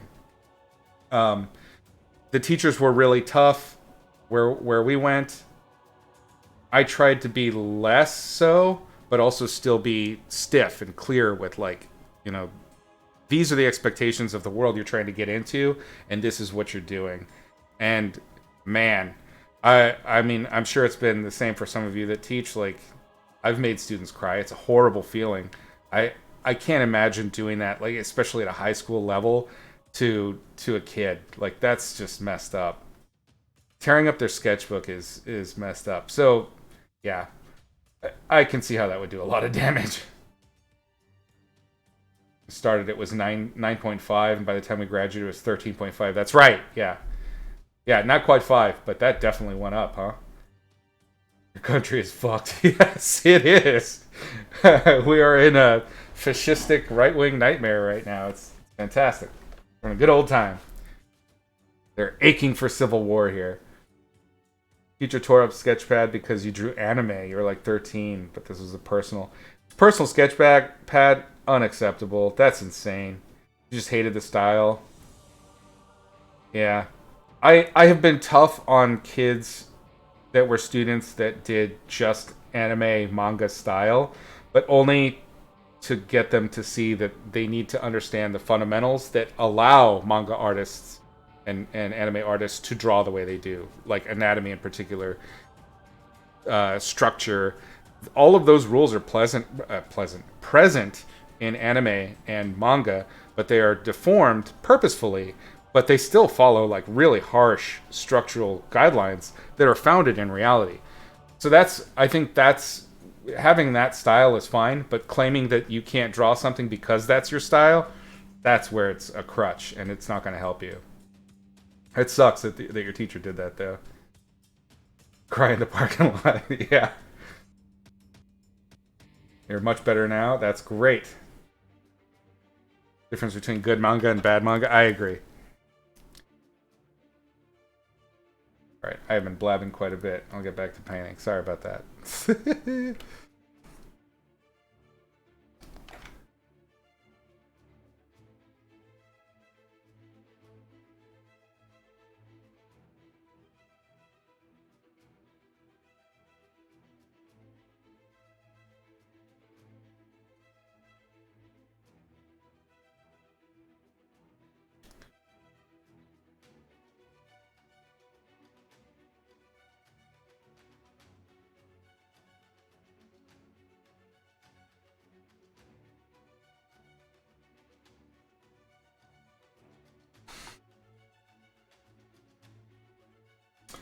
Thought that stuff came to you with time and strayed from the style pretty early. That's good.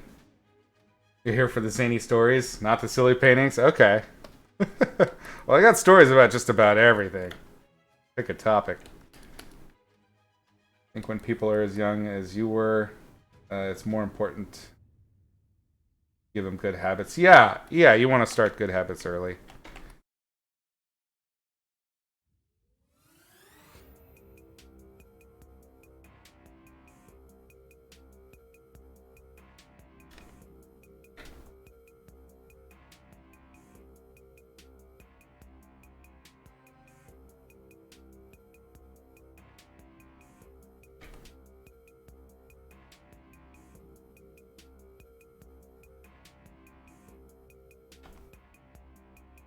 It's just irritating songs to me.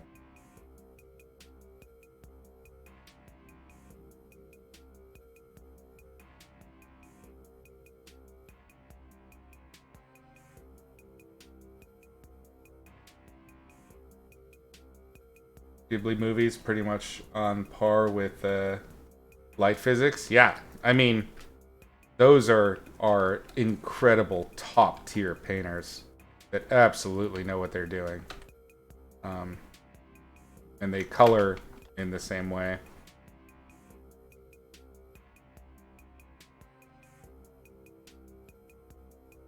I think also having that really excellent realism and obeisance, I think that's the word, to light that their backgrounds have, kind of fosters the feel that the characters have it too, which is a really interesting effect. Kind of like what we were doing with the leaves. You create You create a bit of detail and then the brain just applies it everywhere else.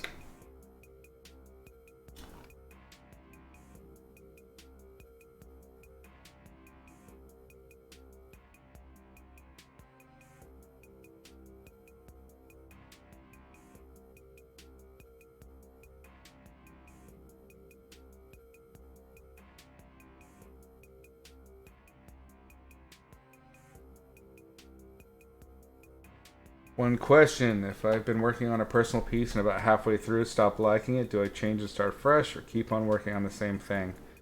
Um, there's two modes of thought, and it depends on what you're trying to get out of the piece. If you're trying to get a portfolio piece out, finished, not perfect, is probably the way to go. Just get it done.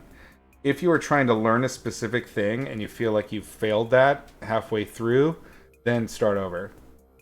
But really, it'll be piece by piece, case by case kind of situation. I have tons of abandoned paintings, tons of them. Usually, my reason for abandoning isn't because it was not working. It's just because I lost interest. It stopped being fun. So yeah, that's for me. That's an important aspect of doing the work. Is it amusing to me to work on it? So the stuff, that's why I imagine that's the reason a lot of my stuff is so weird, is because it has to amuse me for me to finish it. And generally, if it starts getting boring, then I'll start throwing something crazy in there to make it fun to work on again. ADHD indeed.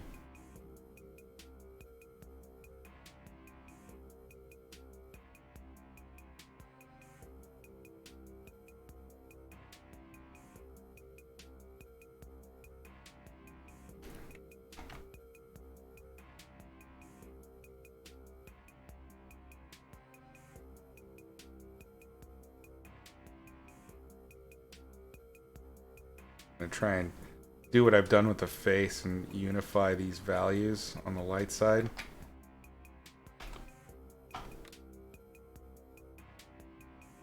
Get a little less contrast going on there.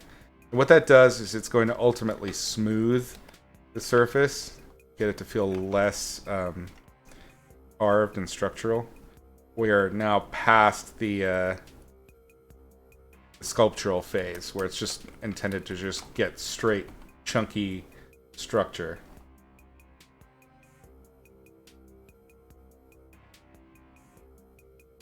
Now it's the unify phase.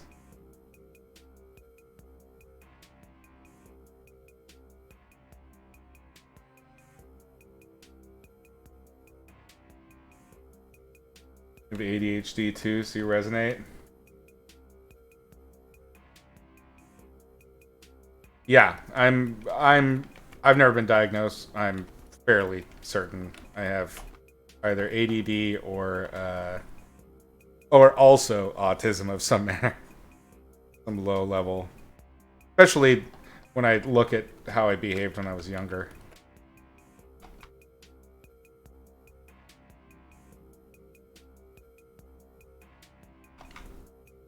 It happens. Not an excuse for anything. Gotta work around it.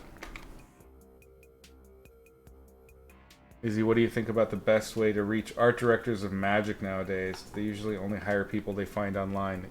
Online is a great way to get attention, but it's certainly not the only way. I mean, Magic still has, as I understand it, they still have an illustration jobs portal. You can just apply.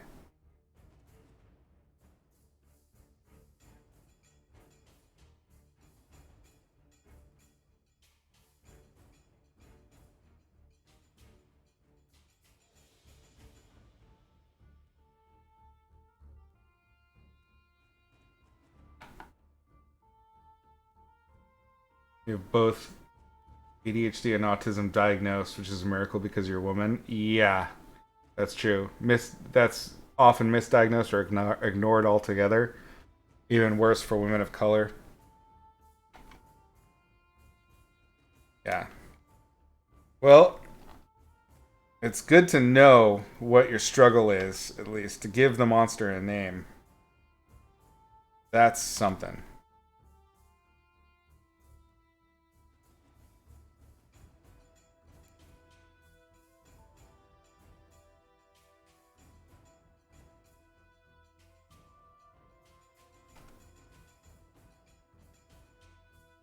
Worried that I've gotten too light. The lights on this thing now. Let's try a soften pass and see what that does.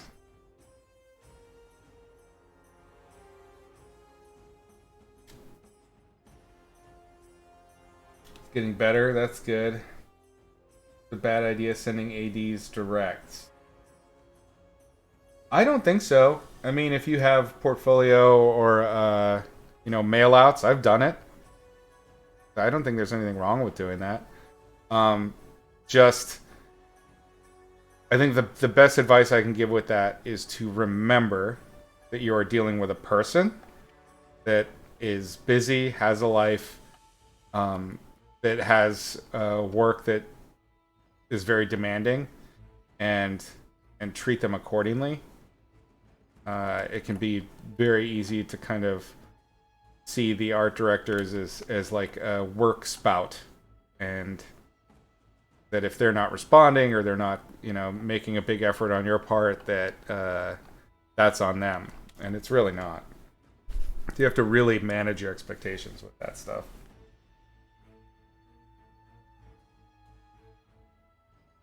Yeah, I would definitely check out Ask an Art Director blog.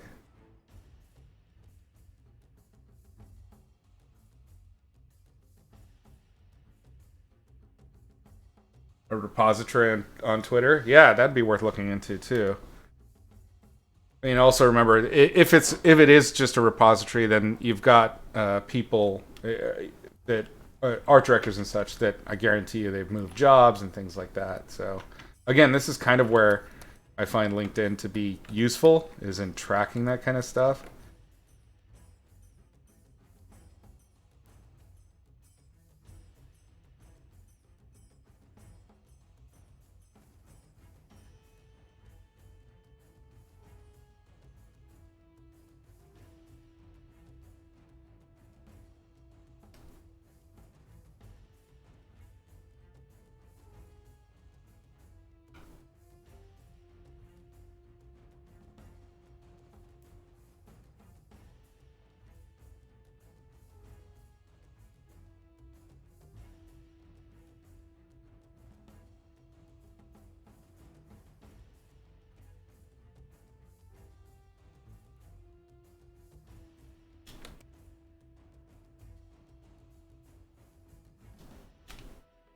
Every time you politely message somebody to ask a question, you feel like you're breaking into their house. I can tell you that it doesn't feel that way to us unless you are an insistent jerk. And it's alarming how often that can happen. But if you're respectful and humble and approaching, as a good actor, I don't think that it would go terribly. Like, the worst that could happen basically is just that they didn't get your email or didn't have time. But a lot of us get dicks writing.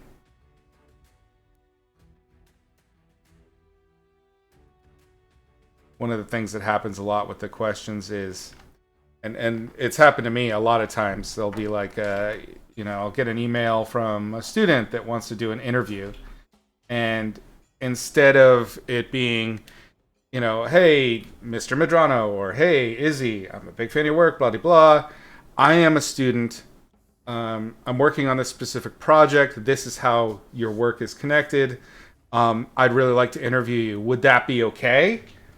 Instead of doing that, they'll send something that is like, hey, I've got a class and I want to do an interview. Here's some questions. The presumption that I would just take it is not a good look. That happens a lot.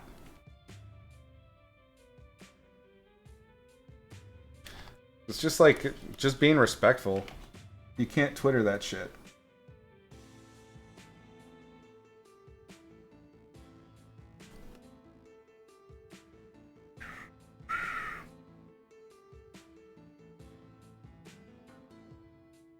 Start every one of those messages with something. Please don't worry if you don't have time to answer. Understand? That's great.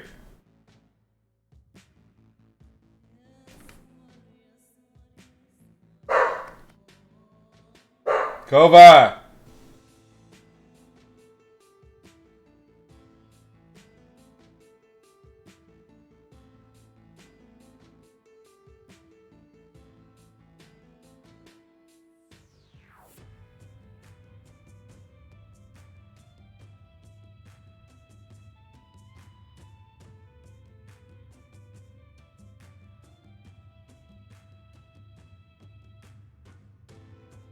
Couldn't imagine treating someone like that. You're more like if you want to smack.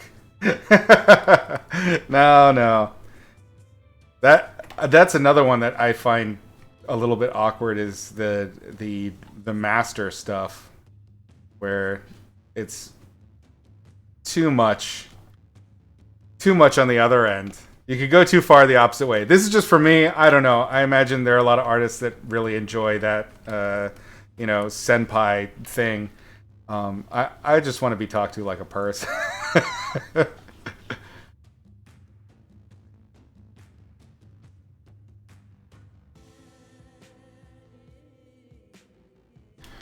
Like, especially with art. I don't know why. It's just me probably, but I find it really weird calling a living person master. It just weirds me out. Jacob, take care. Thanks for hanging out, man. Appreciate it.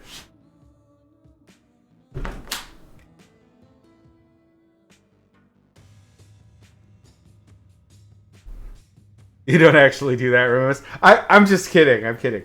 But it is one of those things that has kind of like given me the crawlies when somebody came off really hard, like simpy and, trying to senpai that stuff. It's weird. Again, some people dig it, just not for me.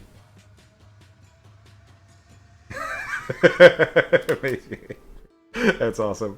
Hey, gang, I gotta let Kova out. I'm gonna put y'all on a quick break. I will be right back, maybe 5 minutes.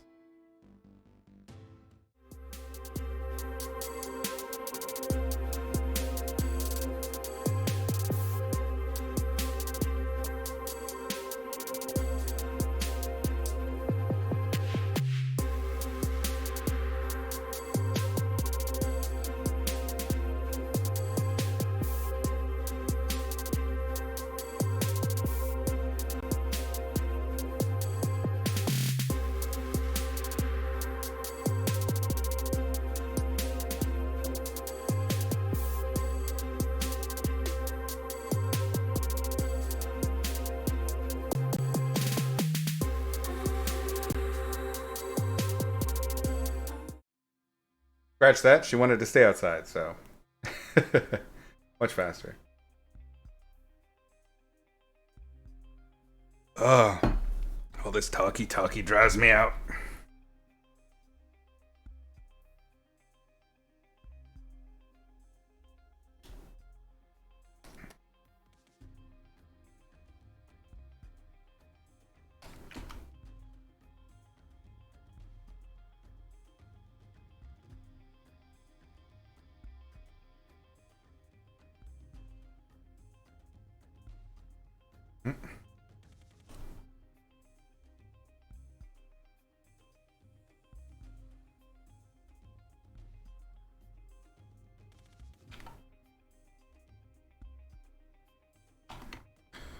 Kind of sketching out where the finger's placement is.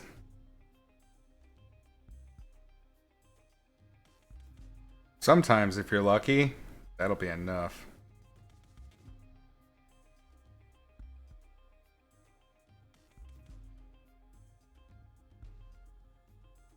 You always have to double check to your face. Is the hand in proportion with the face? The rest of the body. It'd be really easy to make it too small or too big. I've seen both equally. I've done both equally. When you're painting it just rough, especially if you're trying to do it out of your head, it's different if you have like a nice bit of reference for this. I don't right now. This is just from me noggin. If you do two semi-equal segments, right? So when you're painting the hand, if instead of trying to paint three of the digits or phalanges, whatever this is, if you instead of doing three, simplify it to two, that you're getting the big one, and then you put the other two together. It's a little bit easier.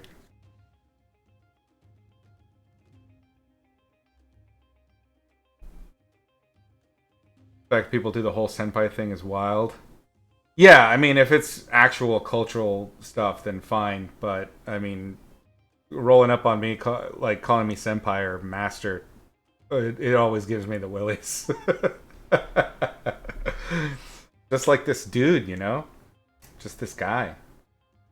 Waterboarding could not get it out of you. Waterboarding senpai.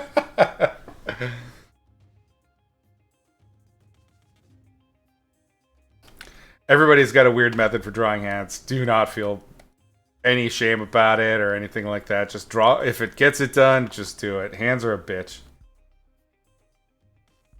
Zero judgment there, gang.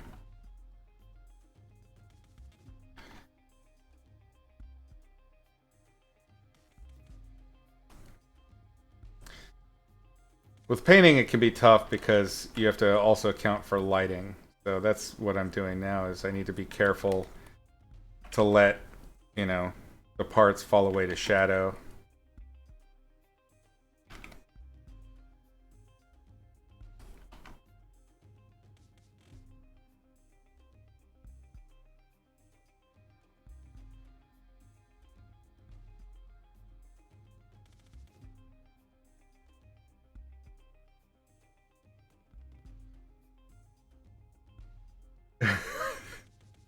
This got dark real fast. Drown me, senpai. You draw the middle of the section first, after the palm, because it sets up the rest of the fingers. The middle section meaning this one? Right here? Or what are you talking about? Or do you mean like the interior, like inside middle? I hate using my hands as models because I have such chunky Vienna sausage hands. Yes, hands are very easy to take reference of. And if you understand your first three rules of light, they can be super simple. I have absolutely taken photos for hands. That was the primary reason I originally got a webcam back in the day. My first webcam was just so I could take pictures of my hands. I've also taken pictures of my hands or other people's hands and just put them directly into the painting and then paint it on top of that just to make it faster. Because this kind of noodling, this is for the birds. Do it like this.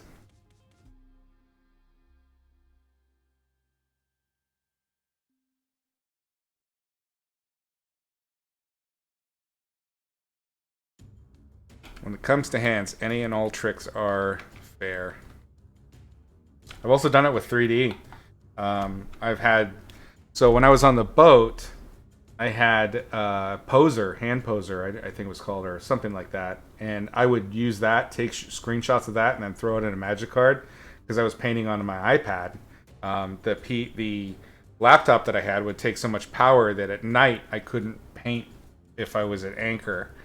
So I would paint on my iPad instead, and found that hand posing app was great for just such a purpose. I get exactly the angle I wanted, get the lighting on it I wanted. Perfect. Nice.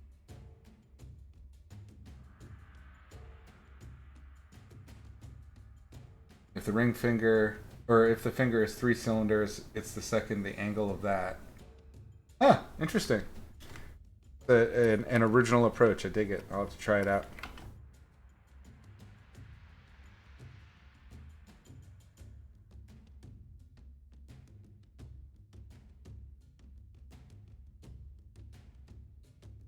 Gotta double check thickness and length.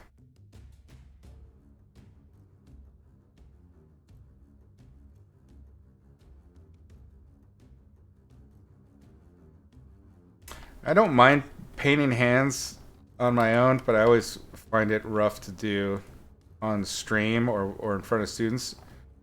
Not because, I mean, it's hard. Everybody knows painting hands is hard. I have no issue with that. It's just that, like, spending all that time noodling the way that I do in order to get it right, I imagine it's boring.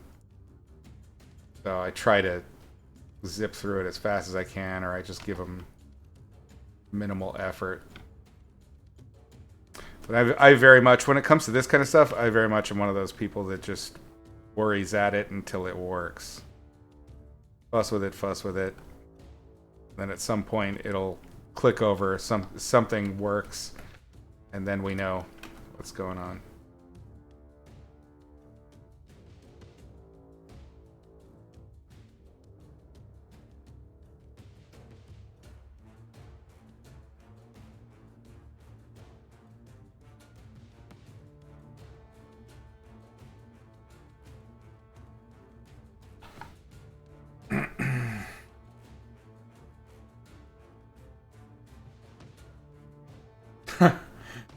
The only book cover you ever painted has your hands posed, but for a young girl.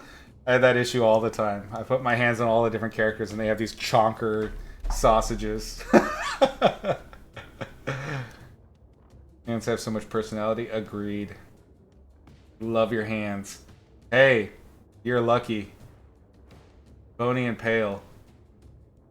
Like a skeletal octopus. That's the key. Murder squids. I just want to draw the hands of your original characters, see how much their personalities can subtly show. Yeah. Tiny baby hands. That's a lot of character on a big character. A lot of personality. Okay.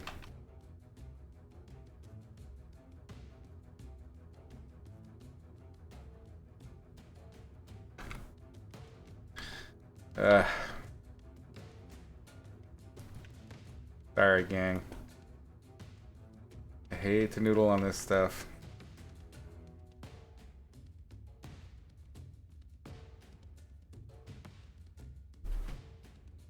Your nickname was Murder Octopus in college?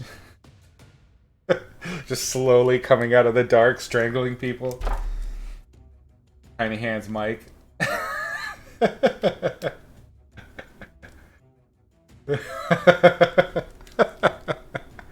That's a good build. Sounds like a great character.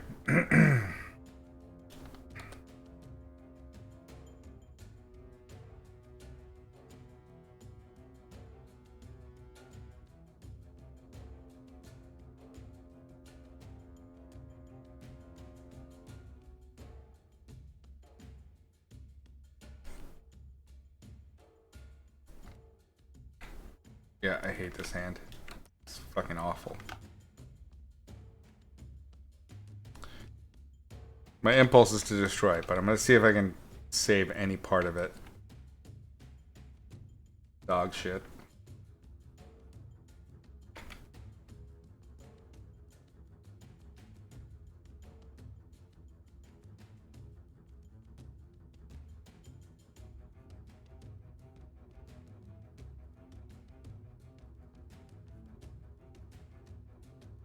Yeah, the whole placement's wrong.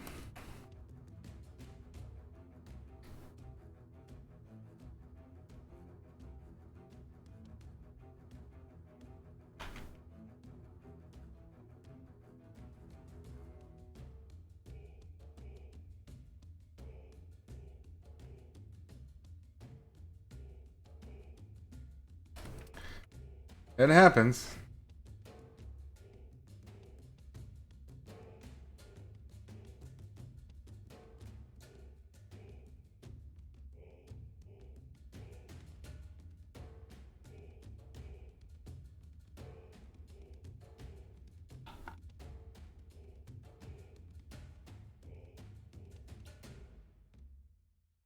Piercing damage punches? Oh my god.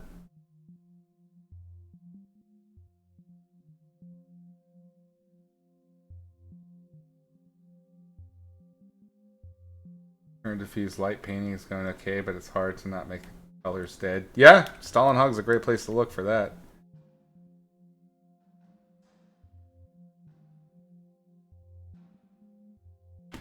Introduce you to a little friend of mine. Real quick.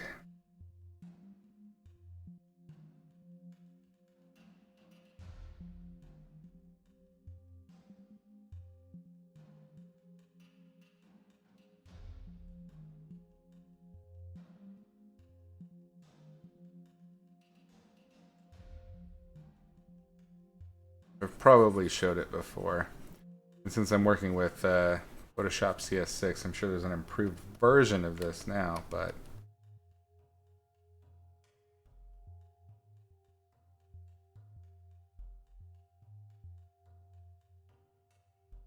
let's do a puppet warp.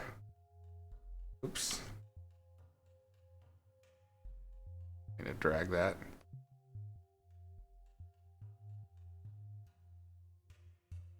Puppet warp can be great because you can anchor to a specific spot and then move things. Doesn't quite work like animation, but it does let you do some pretty rudimentary stuff. And I like puppet warp because it's not too damaging to your pixels. If you do like a warp transform, things like that, it can really mush around your pixels. But for some reason, like look at the details of the brush strokes in there. They're certainly smudged a little bit blurred, but not too bad.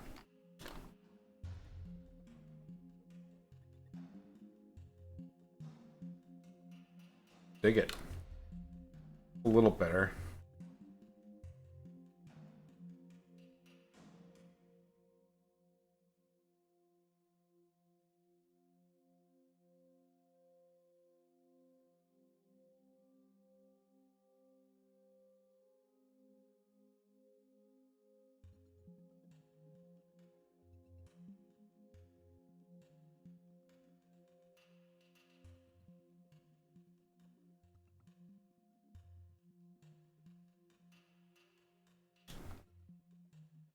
Yeah, that's improved. A little bit.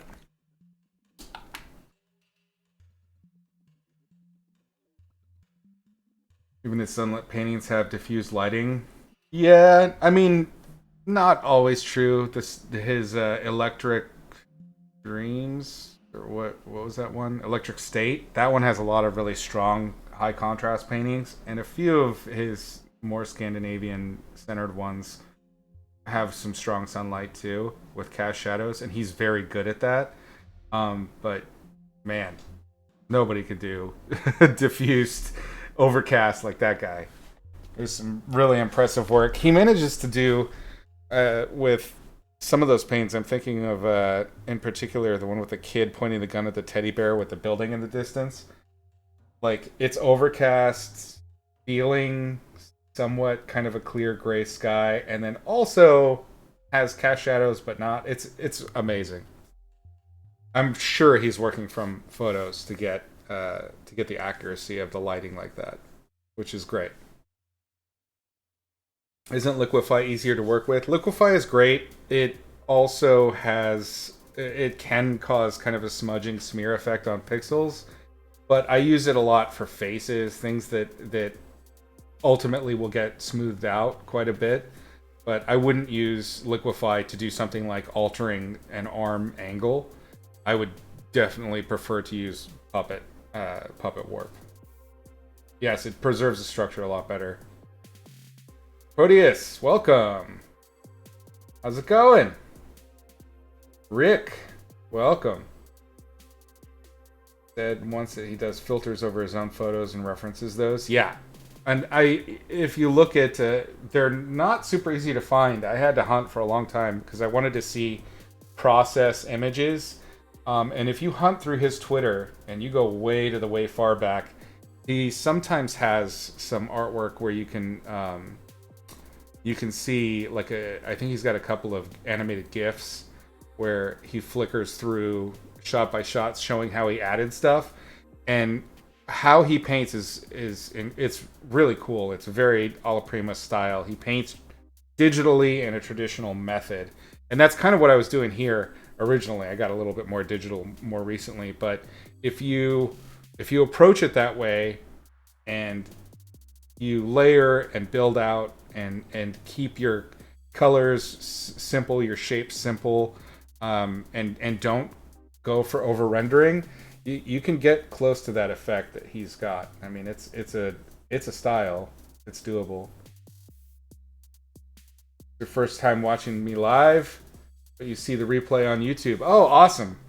I'm still working on catching those up. Apologies if you've already got through all of them, but there's about 15 to 20 more videos I need to post. I'll probably post one after I finish here until I catch up with the most current stuff. So I'm posting stuff from last year right now.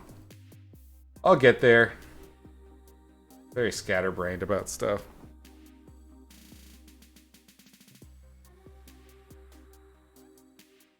Best greetings from Russia. Welcome. You're either up very late or very early. I can't remember.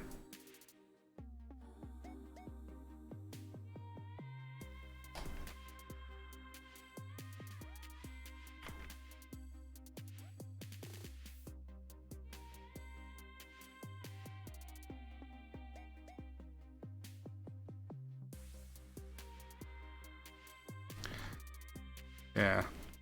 See the difference here? So all I did just now was a warp transform, and the part where it's warped, and I didn't even move anchor bars very much. Look at the difference in the how the texture was maintained between puppet warp and warp transform. It's crazy. I do not know why that is. Again, I'm also using an old ass version of Photoshop, so yours might not do this anymore, but that's been my experience with it.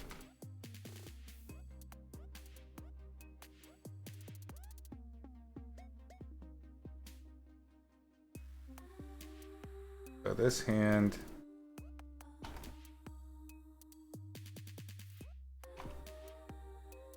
I have to do with this, probably something more like this where we actually just see the fingers.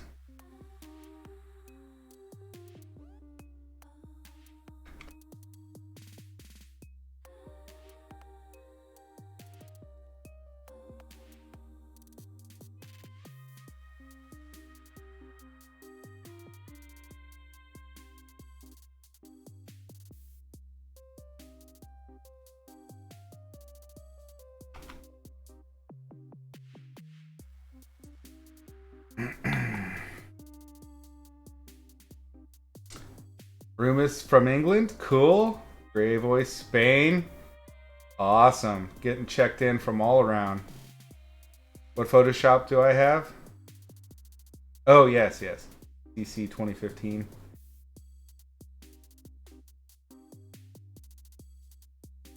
I think mine is older. But only just.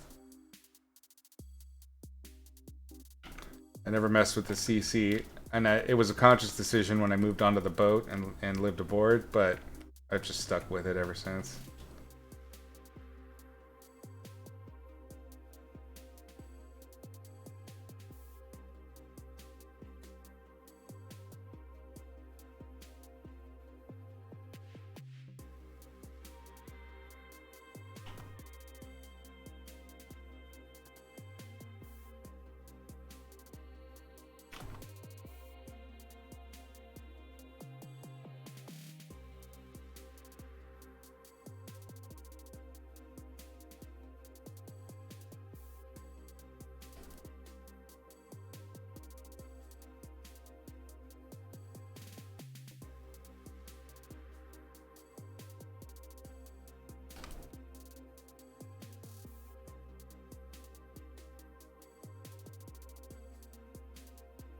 England's a mess, but that's what you get for a country invented for Bloodborne.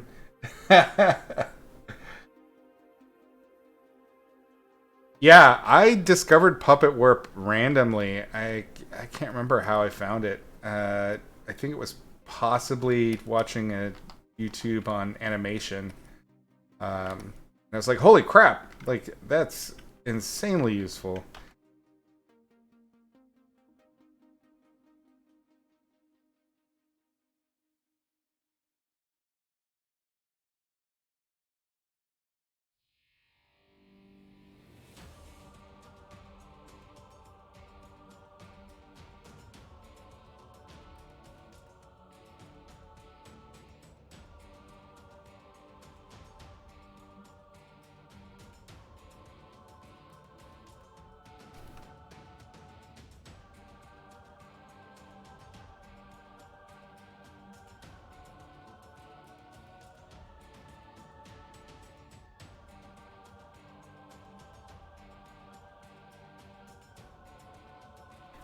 Okay, I think that's much better than what I had before. Still not perfect, but better. It is what it is. I've been wanting to get back onto the face.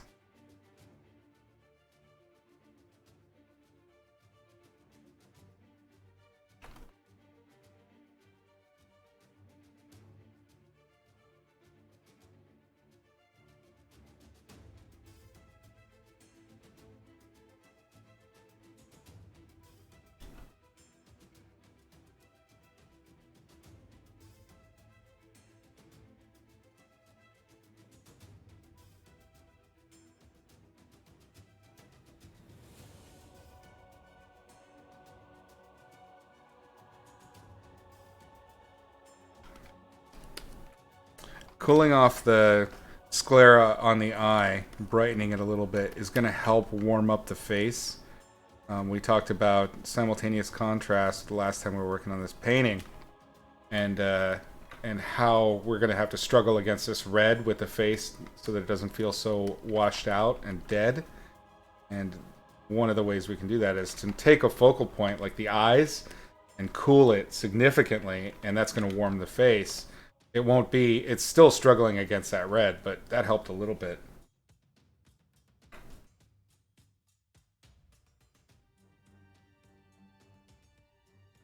Yes, Papa Warp's an edit menu. Thank you, Grey Voice.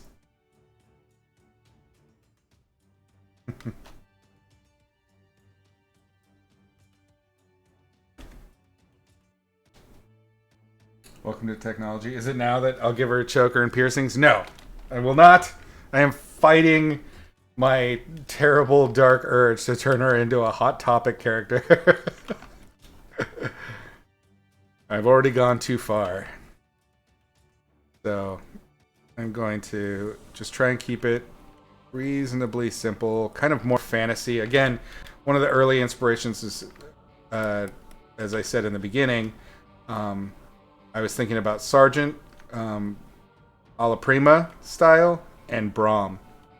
So we're going to stick with that, even though I guess Brahm would probably do piercings and tattoos too.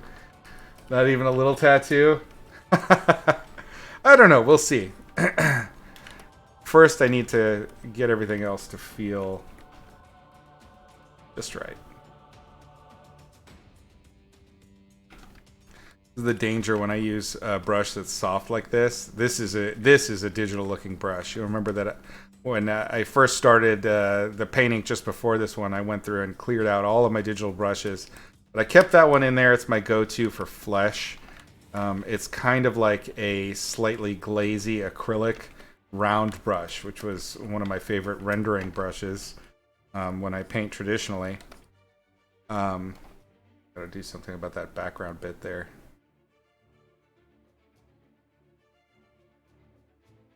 That is too...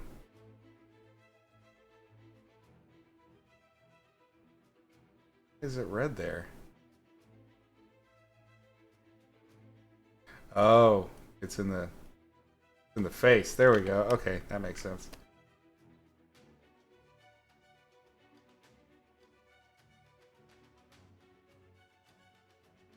Okay, that helps.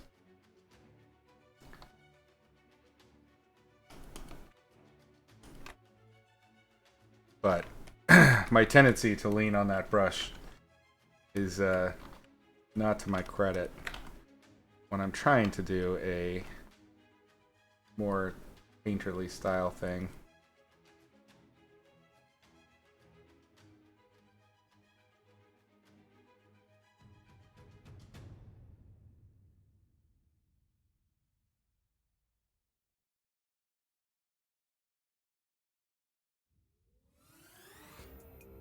This artist called Sean Cheatham that does this really these really technically proficient portraits, very old school technique. His choice of models is always really modern looking people, tatted women, and Star Wars t-shirts. Looks great. Sean was my teacher's aide when I was taking damn it, I'm forgetting his class. The portrait class. he paints these like really monstrous, clownish figures that are like Mike Husser. So Mike Husser was my portrait painting class teacher, and Sean Cheatham was his assistant teacher. And his girlfriend at the time is featured in a lot of his early paintings and portraits from that era. You know, like the 2005-ish area, 2004. And she was really cool too. I don't think they're together, not for a long, long time. But yeah, he's stuck with that style, and so Mike Husser does really amazing like fantasy push outs and really highly rendered. Like I would definitely say Mike Husser is a big influence on me too, especially when I do my like gross swollen lips and shiny things. Like that's very much in his vein. And then Sean, who studied with him, like has parts of that, but then went with this really nice like realism, like and he's so good with the implied strokes and things like that, and the structure. Like these guys are just incredible. I wish I painted as good as that guy. And it's all oils too. Modern masters, then. But don't call them master. That's weird.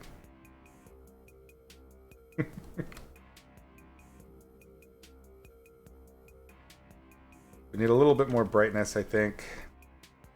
Clean up this the texture in the lit parts.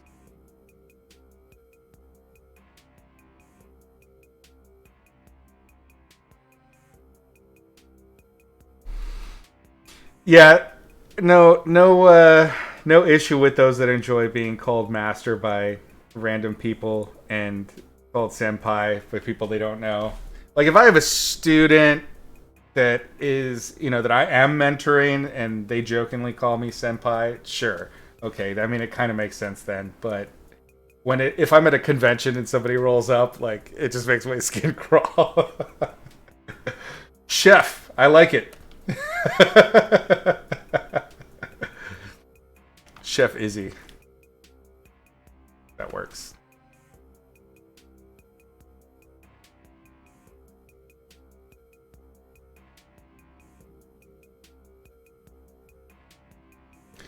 I didn't mind Captain when people called me that, because that was technically true at the time. Not anymore, but once long ago.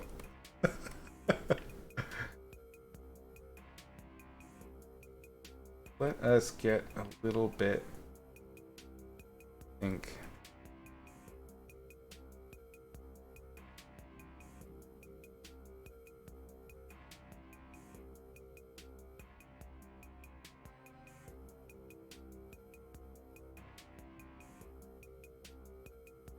Oops, I gotta be careful. Wrong layer. Okay. Just using the actual painting itself to mix colors. Sometimes you gots to.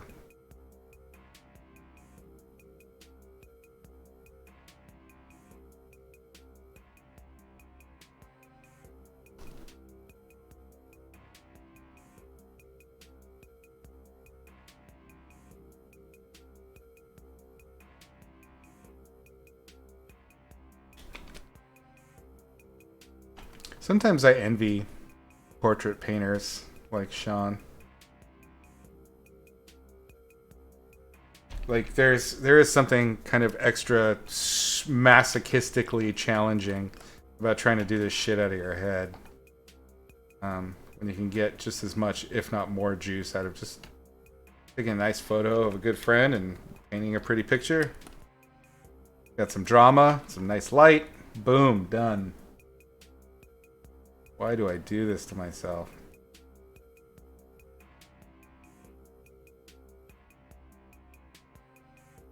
Giving her some smize.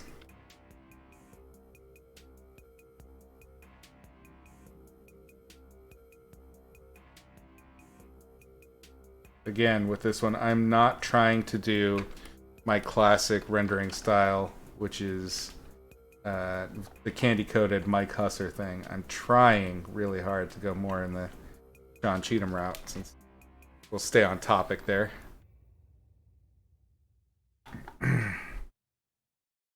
Is there work for portrait artists? Absolutely, there is. I mean, these guys get gallery work. They get commissioned.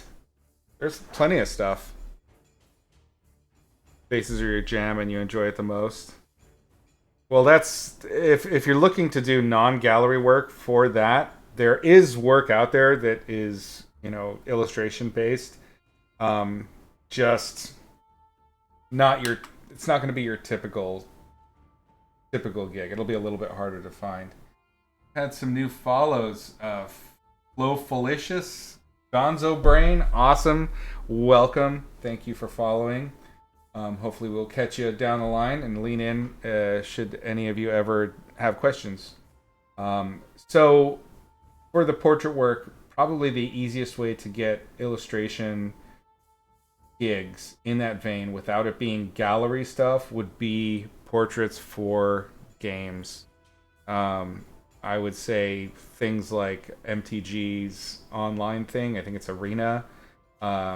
If you could get into board games, that might be a way to go. But that's very niche. Very niche. But if you want to be the first person to be like, fuck it, I am the go-to for that, and anytime anybody needs portrait work, they'll hire someone and say, we need something just like Gray Voice, you're sold. Then you're in the right spot. Obviously, you'll be the first one to do all that. Somebody's got to be the first. It's true. Soften these.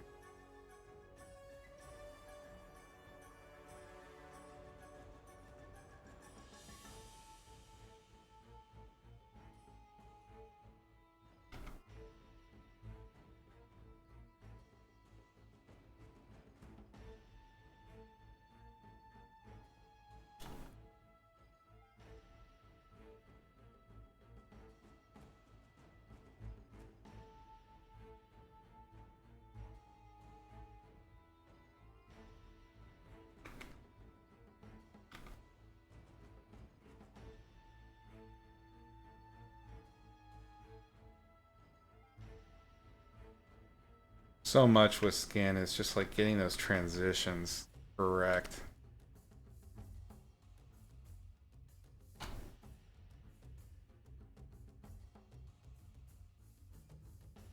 Faces are fun, but lips make you want to break out into full body trench foot. Hot damn.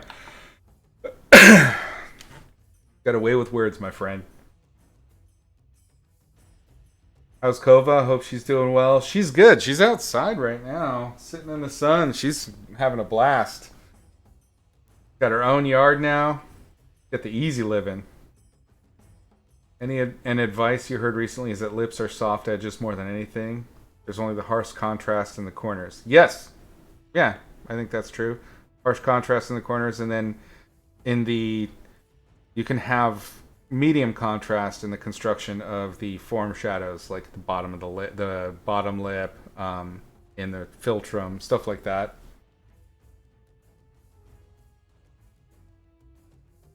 That's what I'm trying to get to work now.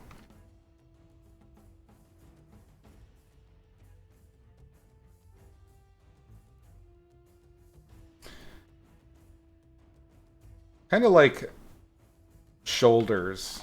The mouth region, the muzzle of the mouth, is a really tough thing to render well and structurally sound because it's so mobile. It's a floating. There are muscles here that are floating attached to other muscles rather than to any bone. It's crazy.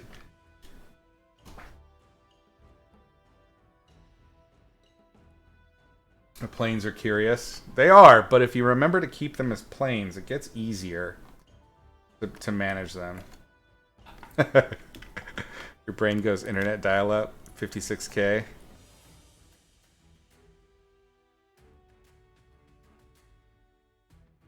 Sometimes I wish I could just scream that noise. at strangers. That would be awesome. That would be an amazing ability. No superpower but that. Just screaming. Would upset so many people. What the hell, man?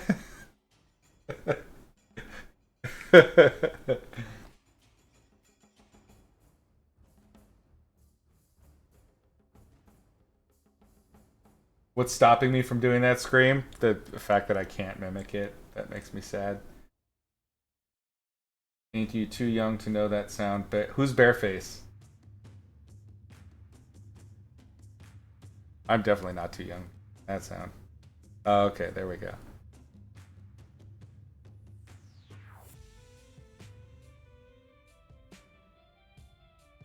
Ah, gotcha. I see.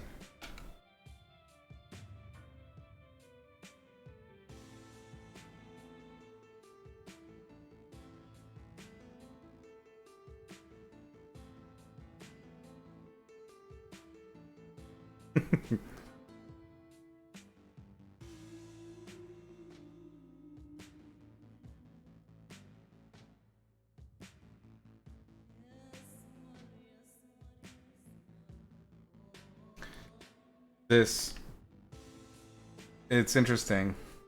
This little bit of nostril and this little tiny curl of that labial fold is it can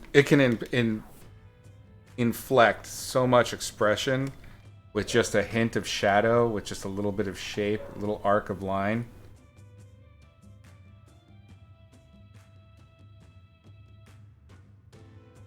Be so careful in this area. And this is it's funny, but totally true. It's especially the case with women's faces. When you're doing this kind of stylized version of the female face or form, you smooth things out a lot, and reality is not so smooth. 1 second.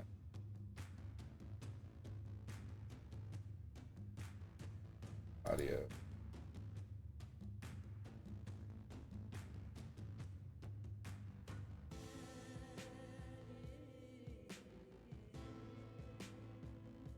Sorry about that. Dog barking.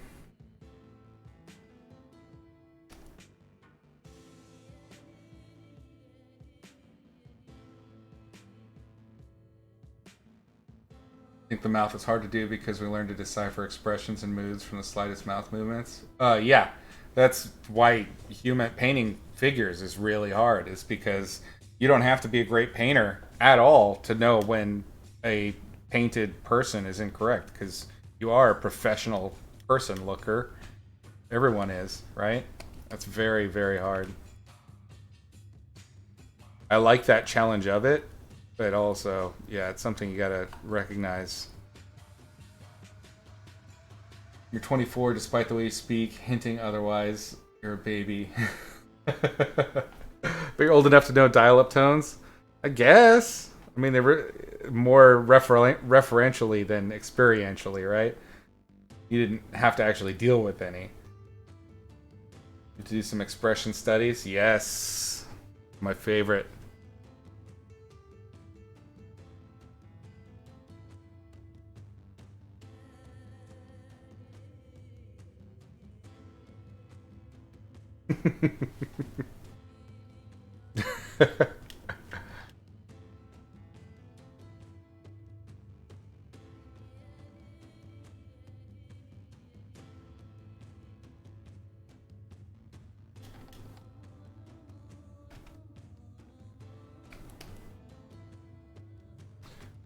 Let's do little subtle highlights. We're not going to go too big.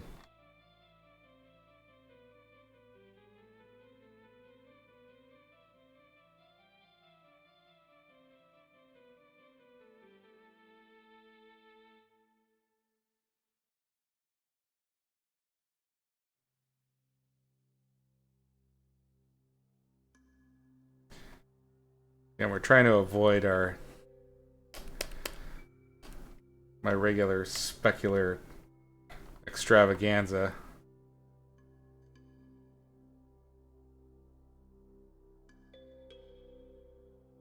Just be hinting at it just a little bit.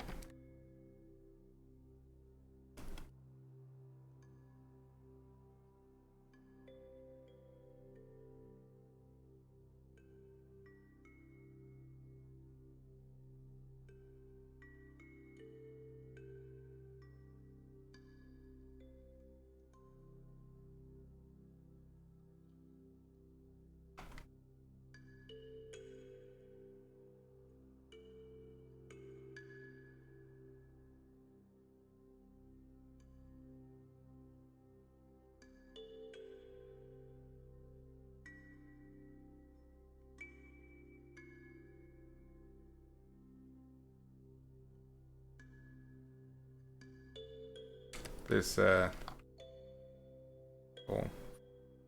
contact shadow I made is a little too strong.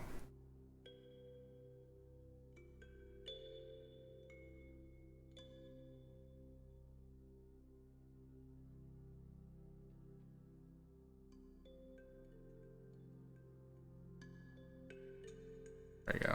Feels a lot better.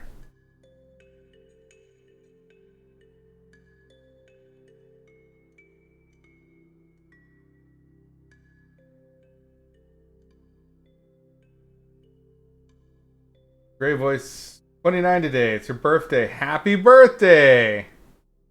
It's amazing. I am much older than that. I've heard that noise a lot of times. Usually immediately preceding a very long chat section in a BBS. Chat session, not section. Those were some times.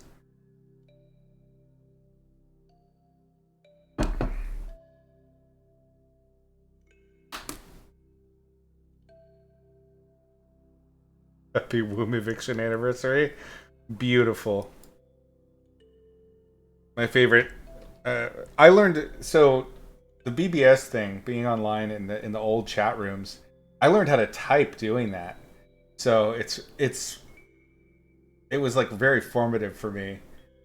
Get off the chats. I need to find. Yeah. Well, the only time I used it, because I didn't have internet at my house, the only time I used it was at friends' houses. But I left home when I was young, so it meant a lot of couch surfing and using other people's internets.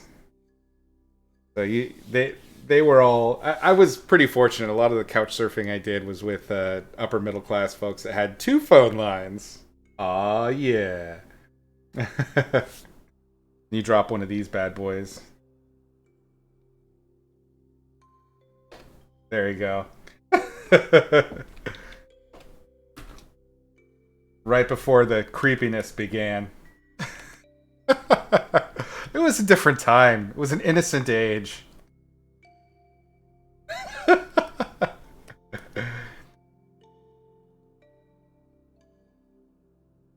You know, the last gen hand-me-downs. Yeah, that's how it was for me too.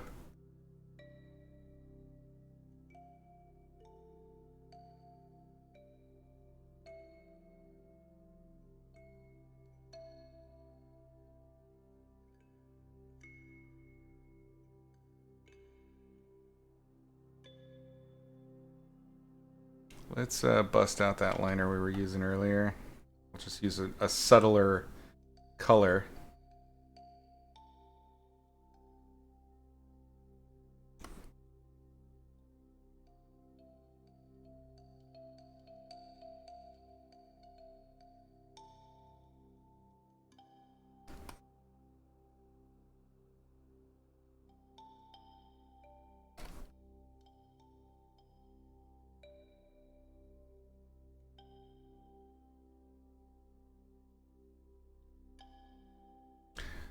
That add anything, or did that make it worse? I don't think that added anything.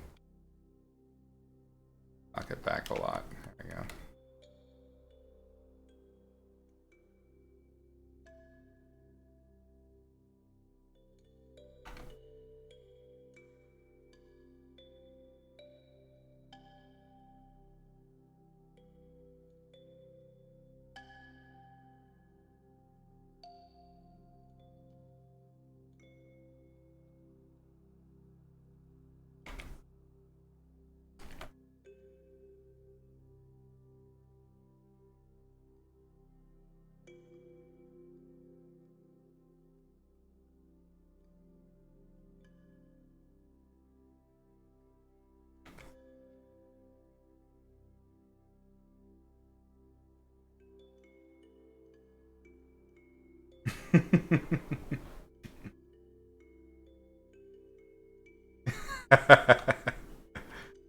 Oh, you kids. You keep me young.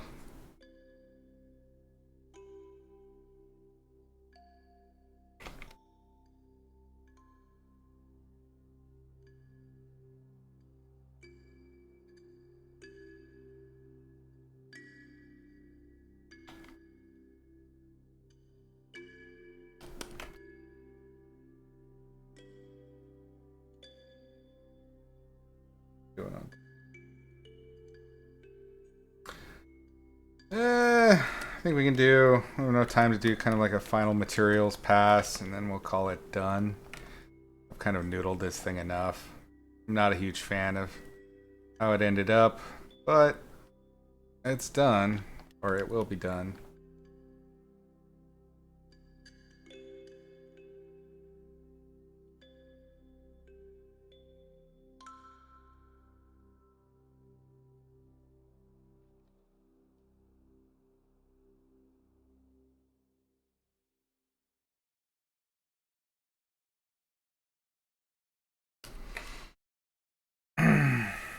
You were a MSN Messenger child? Yeah.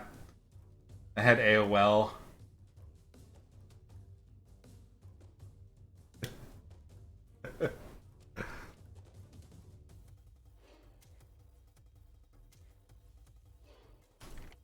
Got the scoliosis.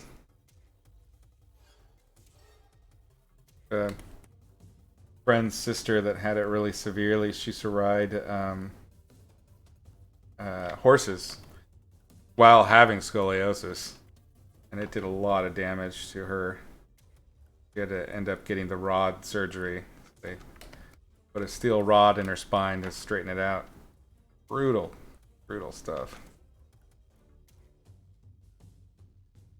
Got the groovy. Nice.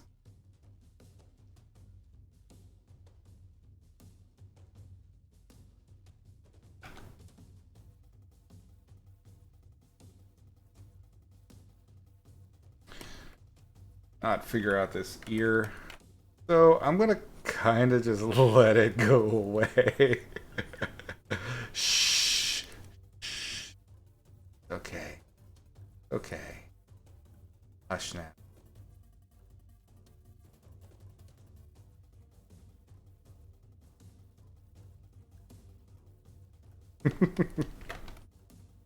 I'm an adult.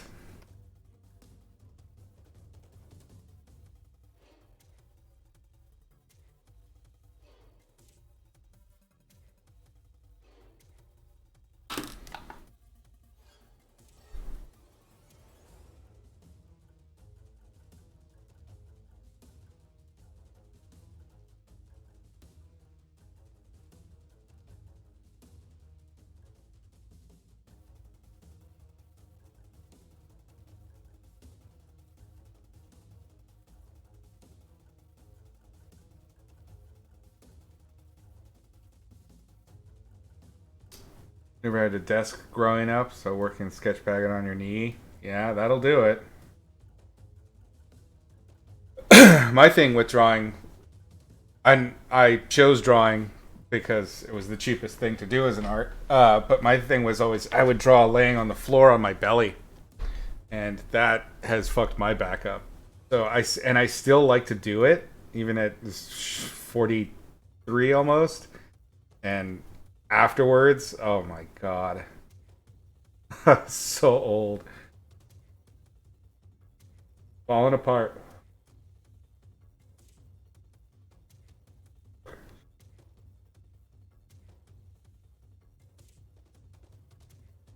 What are you doing in the huge pad? Is it like newsprint with charcoal, or are you doing like a pen?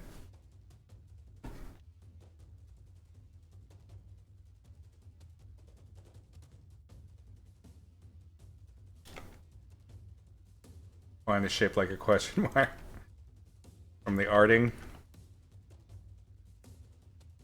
Well, there are worse ways and reasons to destroy your body, right? Pursuit of artistic perfection.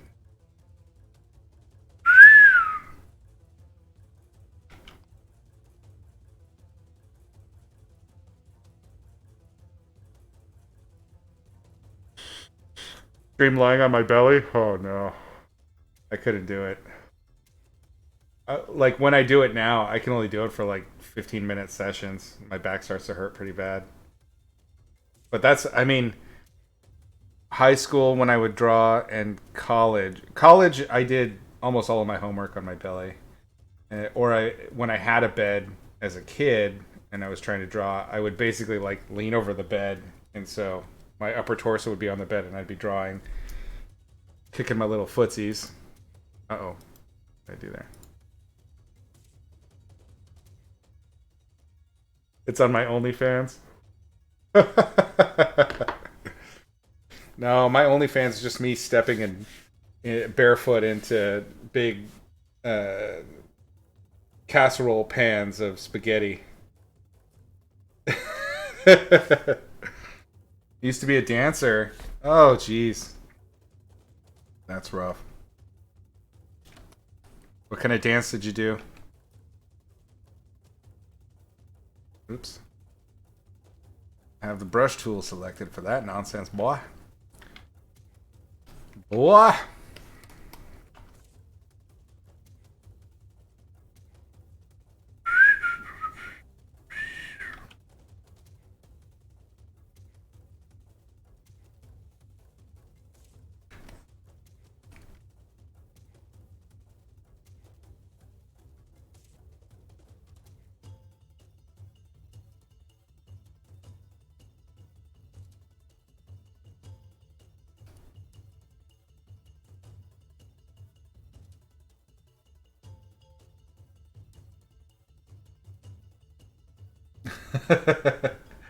Yes, it's got that ASMR goodness of squelchy toes, as I like to call them.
Did a few different sorts, mostly ballet and street, modern.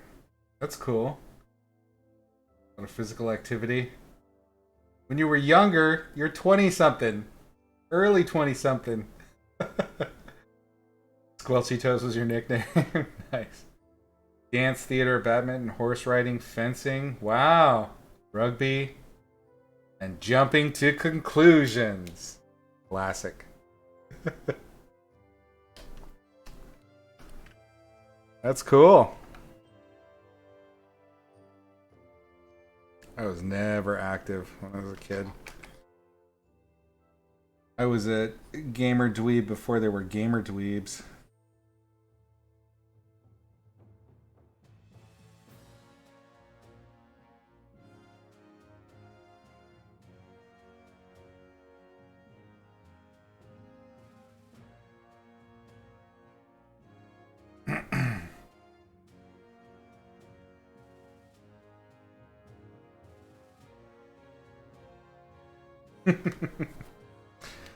That's awesome.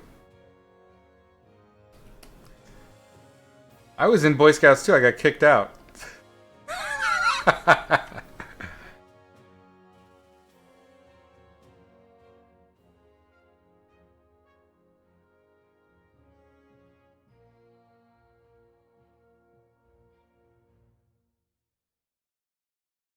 How the fuck did I get kicked out? Because I wouldn't participate in activities. I just wanted to read my Lord of the Rings books.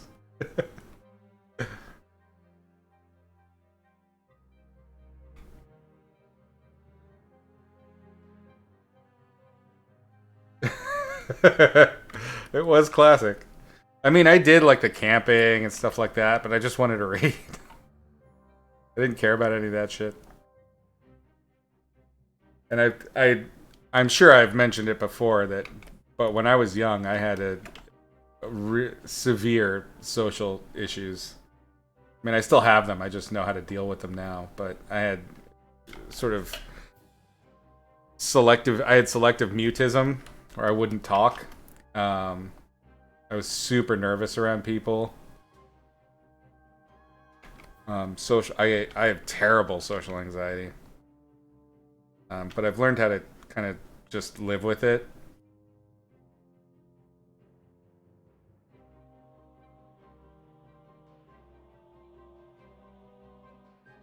I mean, it's gotten to the point now where sometimes I can even forget that I have it. But if it's a situation where there really isn't any kind of familiarity or feeling of control, I can go right back to that.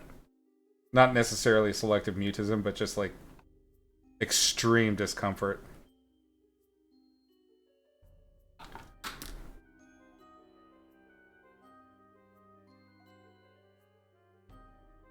The best place to read Lord of the Rings out on a camping trip? Agreed. Relate to the camping or the social anxiety.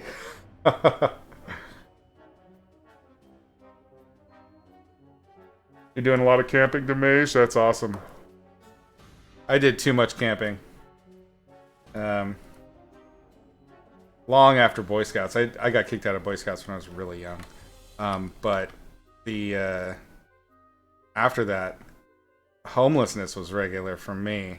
And so we ended up camping a lot to deal with it. You know, you get evicted from somewhere and then live in a pup tent for a couple of months and still have to go to school. I mean, this is, of course, a direct contributor to my social anxiety because kids are dicks. And if you're homeless in, you know, elementary and middle school, it's not going to go well for you. You know, you don't get regular showers. You're not getting your clothes washed. Just, you can imagine how it was. So, yeah, major contributor there. But because we were camping all the time, I am not a huge fan of camping anymore. It definitely ruined it for me.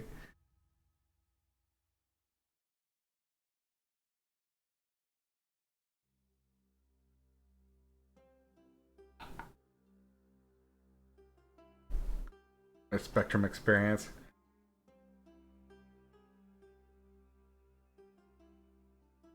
You were the only girl, so your tent was cold. Yeah, that's why you got to bring some giant wolfhounds with you. You can really dominate. To go to the Christian camps. Oh God, yeah. Gray voice. Your life story is kind of wild. You wouldn't believe how wild it gets sometimes. But I mean, I think it's pretty standard. I think everybody's got a kooky tale.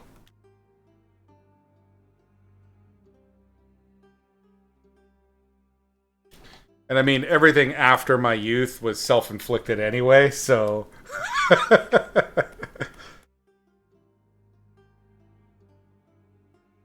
I did a lot of this kooky shit to myself. Tiny wolf hands, wolf hounds.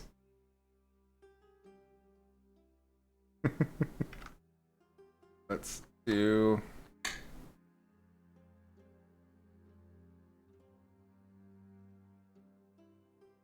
And we'll do one little bit of eye specular and a little bit of hair, and I think we'll probably call this done.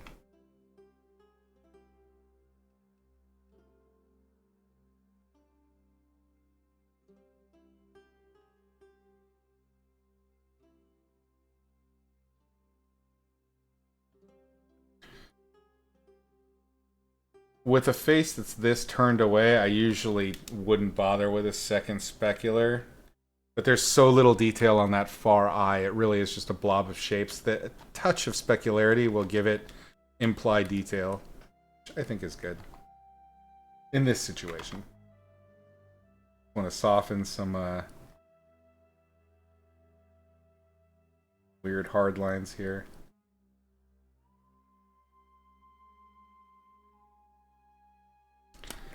Let's get just a touch. Oh god, I can't help myself. What I'll try and do to mitigate my specularity obsession is I'm going to try and use a big brush to do it. And that way I can't be obtuse. A little cooler, a little touch brighter.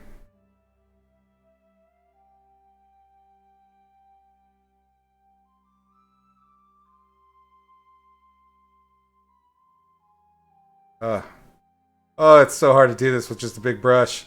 I am hating it. It's good. It's good. Learning experience. Can't do my obsessive.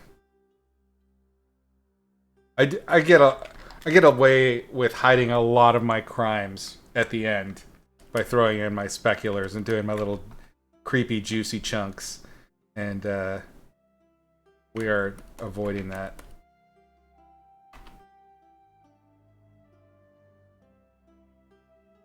I don't think I'm going to get one on this. But to leave it at that. Keep it simple.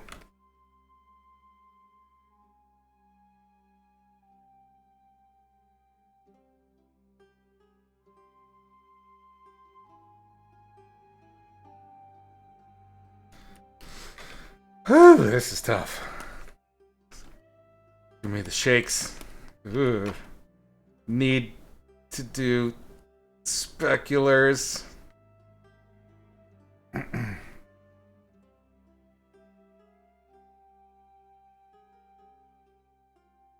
Puppy hands. Now the mohawk, septum piercing, and neck tattoos. No! Edward Puppy.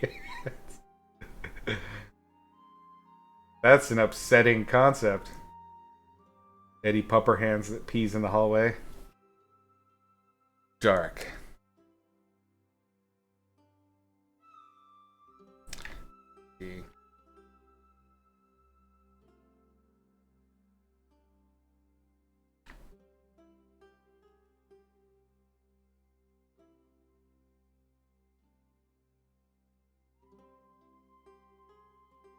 Sure, why not?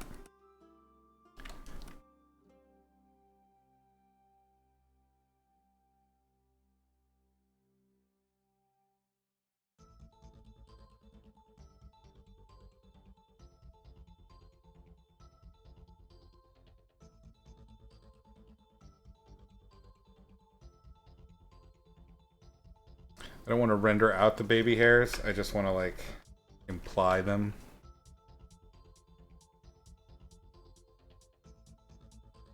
That just means getting a soft value, an in-between value in there.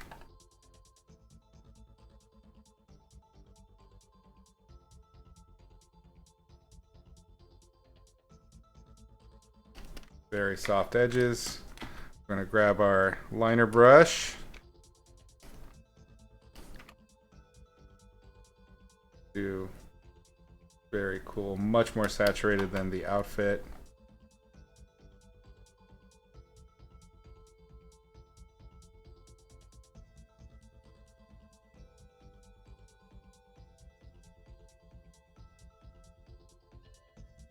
All I want to do here, and I know I'm breaking my rule with the speculars just a touch, but what I want to do here is create the center focal point, which means this needs to be the most detailed, most visually interesting place, so that the eyes are drawn here. So there needs to be something that delivers that. A little bit of specularity. What is that? Coriolis? Reflection or specular.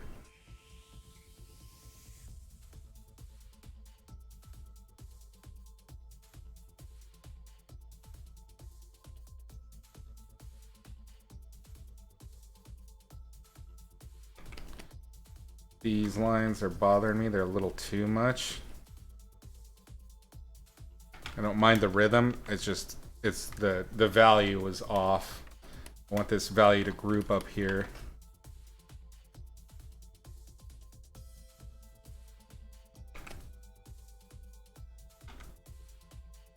Double check my edges, make sure that I can ease up the lasso tool effect.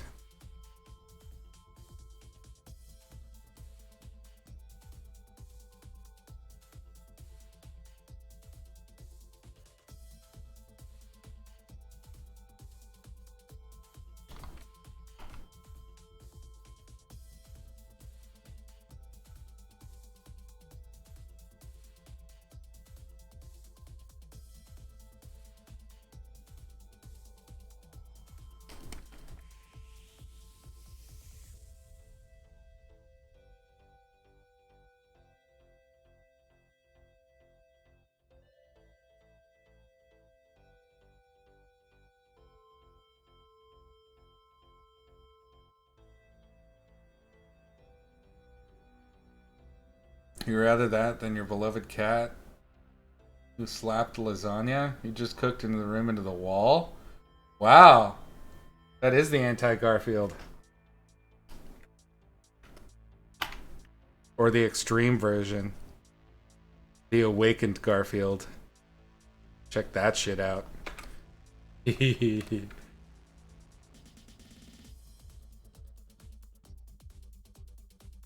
Garfield Reddit.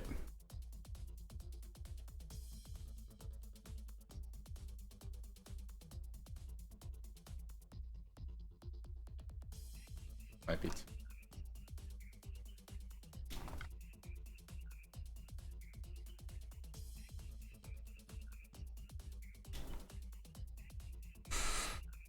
Checking it out in black and white. Usually, when you have a really high saturation thing like this, you can see, and you can see it here a little bit, you can see where you get your values a little wonky. Usually it's too dark of darks in your dark side. And you can see the line work there, but it's not so far off that it's upsetting. But I am seeing with this value here that this is completely lost for hip. So I'm going to bring that back by the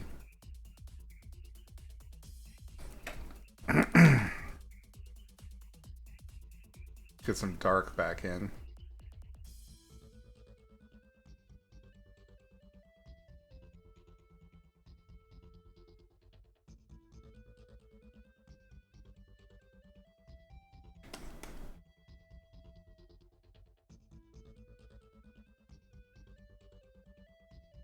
I don't mind it being soft edged. I just don't want it lost.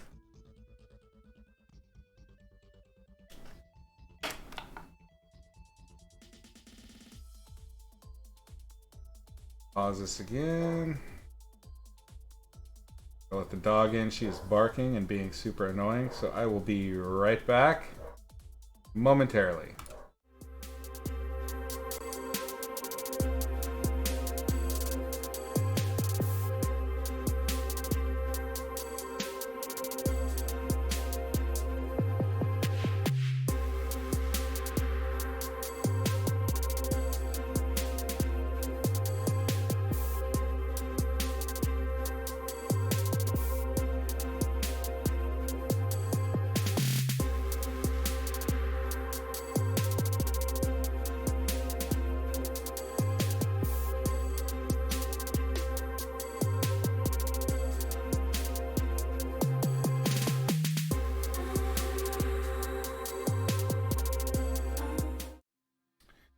All right. Dog is better now. I think we're probably done with this one. We can call it good. It's good enough, you know. It's a fun kind of sketch. Got some color. Just tired of it at this point. I could probably do more, but that's enough. Right?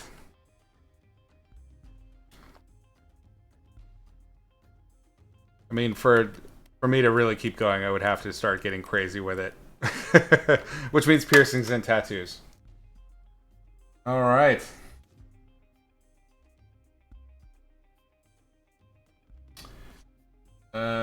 Gray Voice, are you talking to me?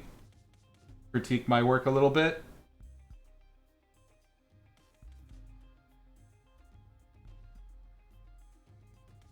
Thanks. I'm glad you dig the nose. Noses are tough. Let's see. I think honestly, critique wise, if this were turned in, I would talk about. I dig the. I like the skin rendering. I achieved my goal with this. My goal was originally to kind of attack it in a Sargent style, meaning alla prima, more textural, more structural, planar strokes, that sort of thing, and not over rendered. I think I achieved that. It looks like it could be considered done in that vein. The issues I have with it is it feels unfinished. Particularly the background is very raw. Like it needs a lot more. There's a lot of like crappy brush strokes in the bottom right that I may end up just cropping out and just make this a vertical. But I like the composition. She's looking off to the side, but there's a lot missing here that isn't satisfying. Let's take a look. Maybe we can do. We'll say save it like this. We'll do a crop. Maybe we pull it in and make it maybe a square. I don't know. That does help. There's just a lot of empty space there that's not doing anything and isn't textured or visually interesting enough to warrant it staying. This is probably a better composition in the traditional sense. Let's edit and take a look. That's stronger. It still feels unfinished. The hands are weak. The anatomy is wonky. My wrinkles, I did the same thing I always tell you guys to avoid, which is the wrinkles are all the same size. And I've told you this is a rhythm problem that I always have, that I have to consciously fight, where I make order out of chaos and it ends up making it look stiff and incorrect. This one feels better because even though it's in silhouette, there's like a chonky big wrinkle and then a little wrinkle and then a medium wrinkle and then it's flat. This is, perfectly sized wrinkle, and it just cascades down all the same. That's kind of poopy. I would say it needs more visual interest in the costume. Maybe the trim could be a different color. Maybe I could have spent more time and done like a pattern in the surface. But I mean, this is like a 5-hour painting with lots, 6-hour painting. Actually, I don't even know how long now. Yeah, it's 7, 8 hours maybe tops, and lots of talking. So I'd say it's probably like 6, 7-hour painting, if I'm generous with myself. So if I had another 6 or 7 hours, I could really dial down getting more texture, more visual variety, and interest into the costume. That would be good. The hair is very kind of half done and plasticky. But again, I was really more interested in getting structure and that painterly feel. But it also could benefit from another light source, I think. The sky fill is not hitting and not filling on the leather as much as it could be. Very rough. So that's the big takeaway, I'd say, is it feels unfinished. The old crop and pray. Yes. Love the red tones. Thanks. That was a concerted effort at the beginning, really trying to get a strong color variance, and then challenge myself with skin against color. That's always tough. Silhouette's working for you. So what do you guys think? Cropped or uncropped?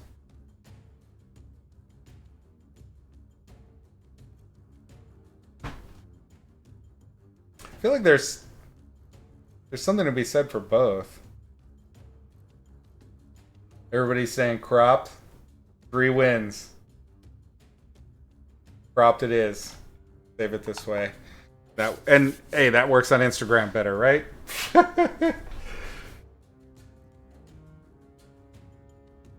Wait, did you change your mind, Rimus? Oh.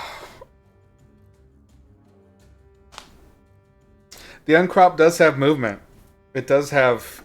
There's a little bit more narrative to the uncropped. No, it makes perfect sense. I actually agree with you. I'm inclined to keep it this way now. Proteus, which layer would you like to name, and what would you name it? The crop version feels tense. Yeah, a little more claustrophobic. I agree. Making vibrant color without blowing out saturation is like magic. Yeah, it's an interesting way to approach things. Your power is to waffle. Layer 34 is foo-foo. You got it. Hopefully I'm not saying something terrible in another language, but so far it's passing my bullshit scan. There you are, sir or ma'am. Thank you for using your bits. All right, I need a consensus here. Cropped, uncropped. We got 2 for cropped, 2 for cropped, 2 for uncropped. Because I have switched my vote to uncropped too. We need a tiebreaker. Who's the tiebreaker? Rumus, you want to name a layer? Let's hear it. Now you're confused. We're doing this or this? This? Or whoops. I changed the layer, so now I have to crop it again. Oh!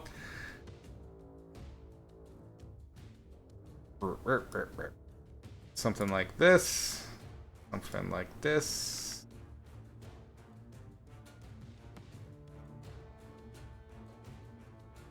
Yeah, about like that.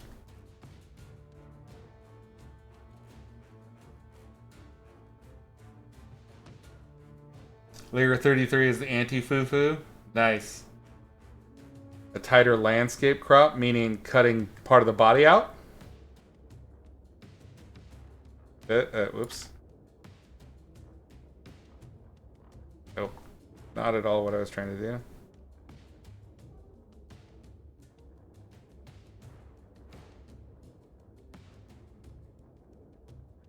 I mean, it kind of starts to cut off my poopy hands there.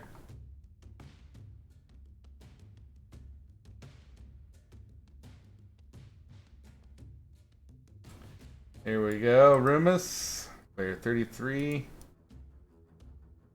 The anti-foo-foo, and somehow we lost the foo-foo. I think I did an undo. That is now back. We'll save it. Boosh. Now it is there forever.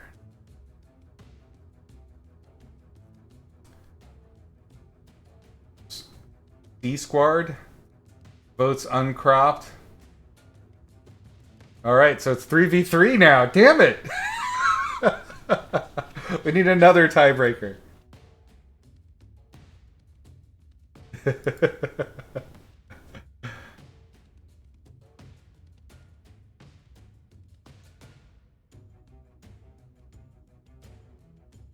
Oh, oops, I'm sorry. I didn't know that we did a mistake there. Would you like to change the name of your layer, Rumus? We can do that.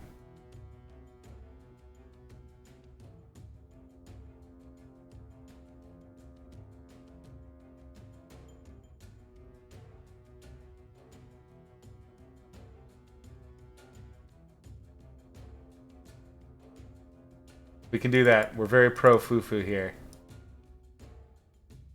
Foo-foo, if you're watching, we appreciate you. There we go. All right. What we'll do is we're going to save out 2 versions of it. One cropped and one uncropped. And then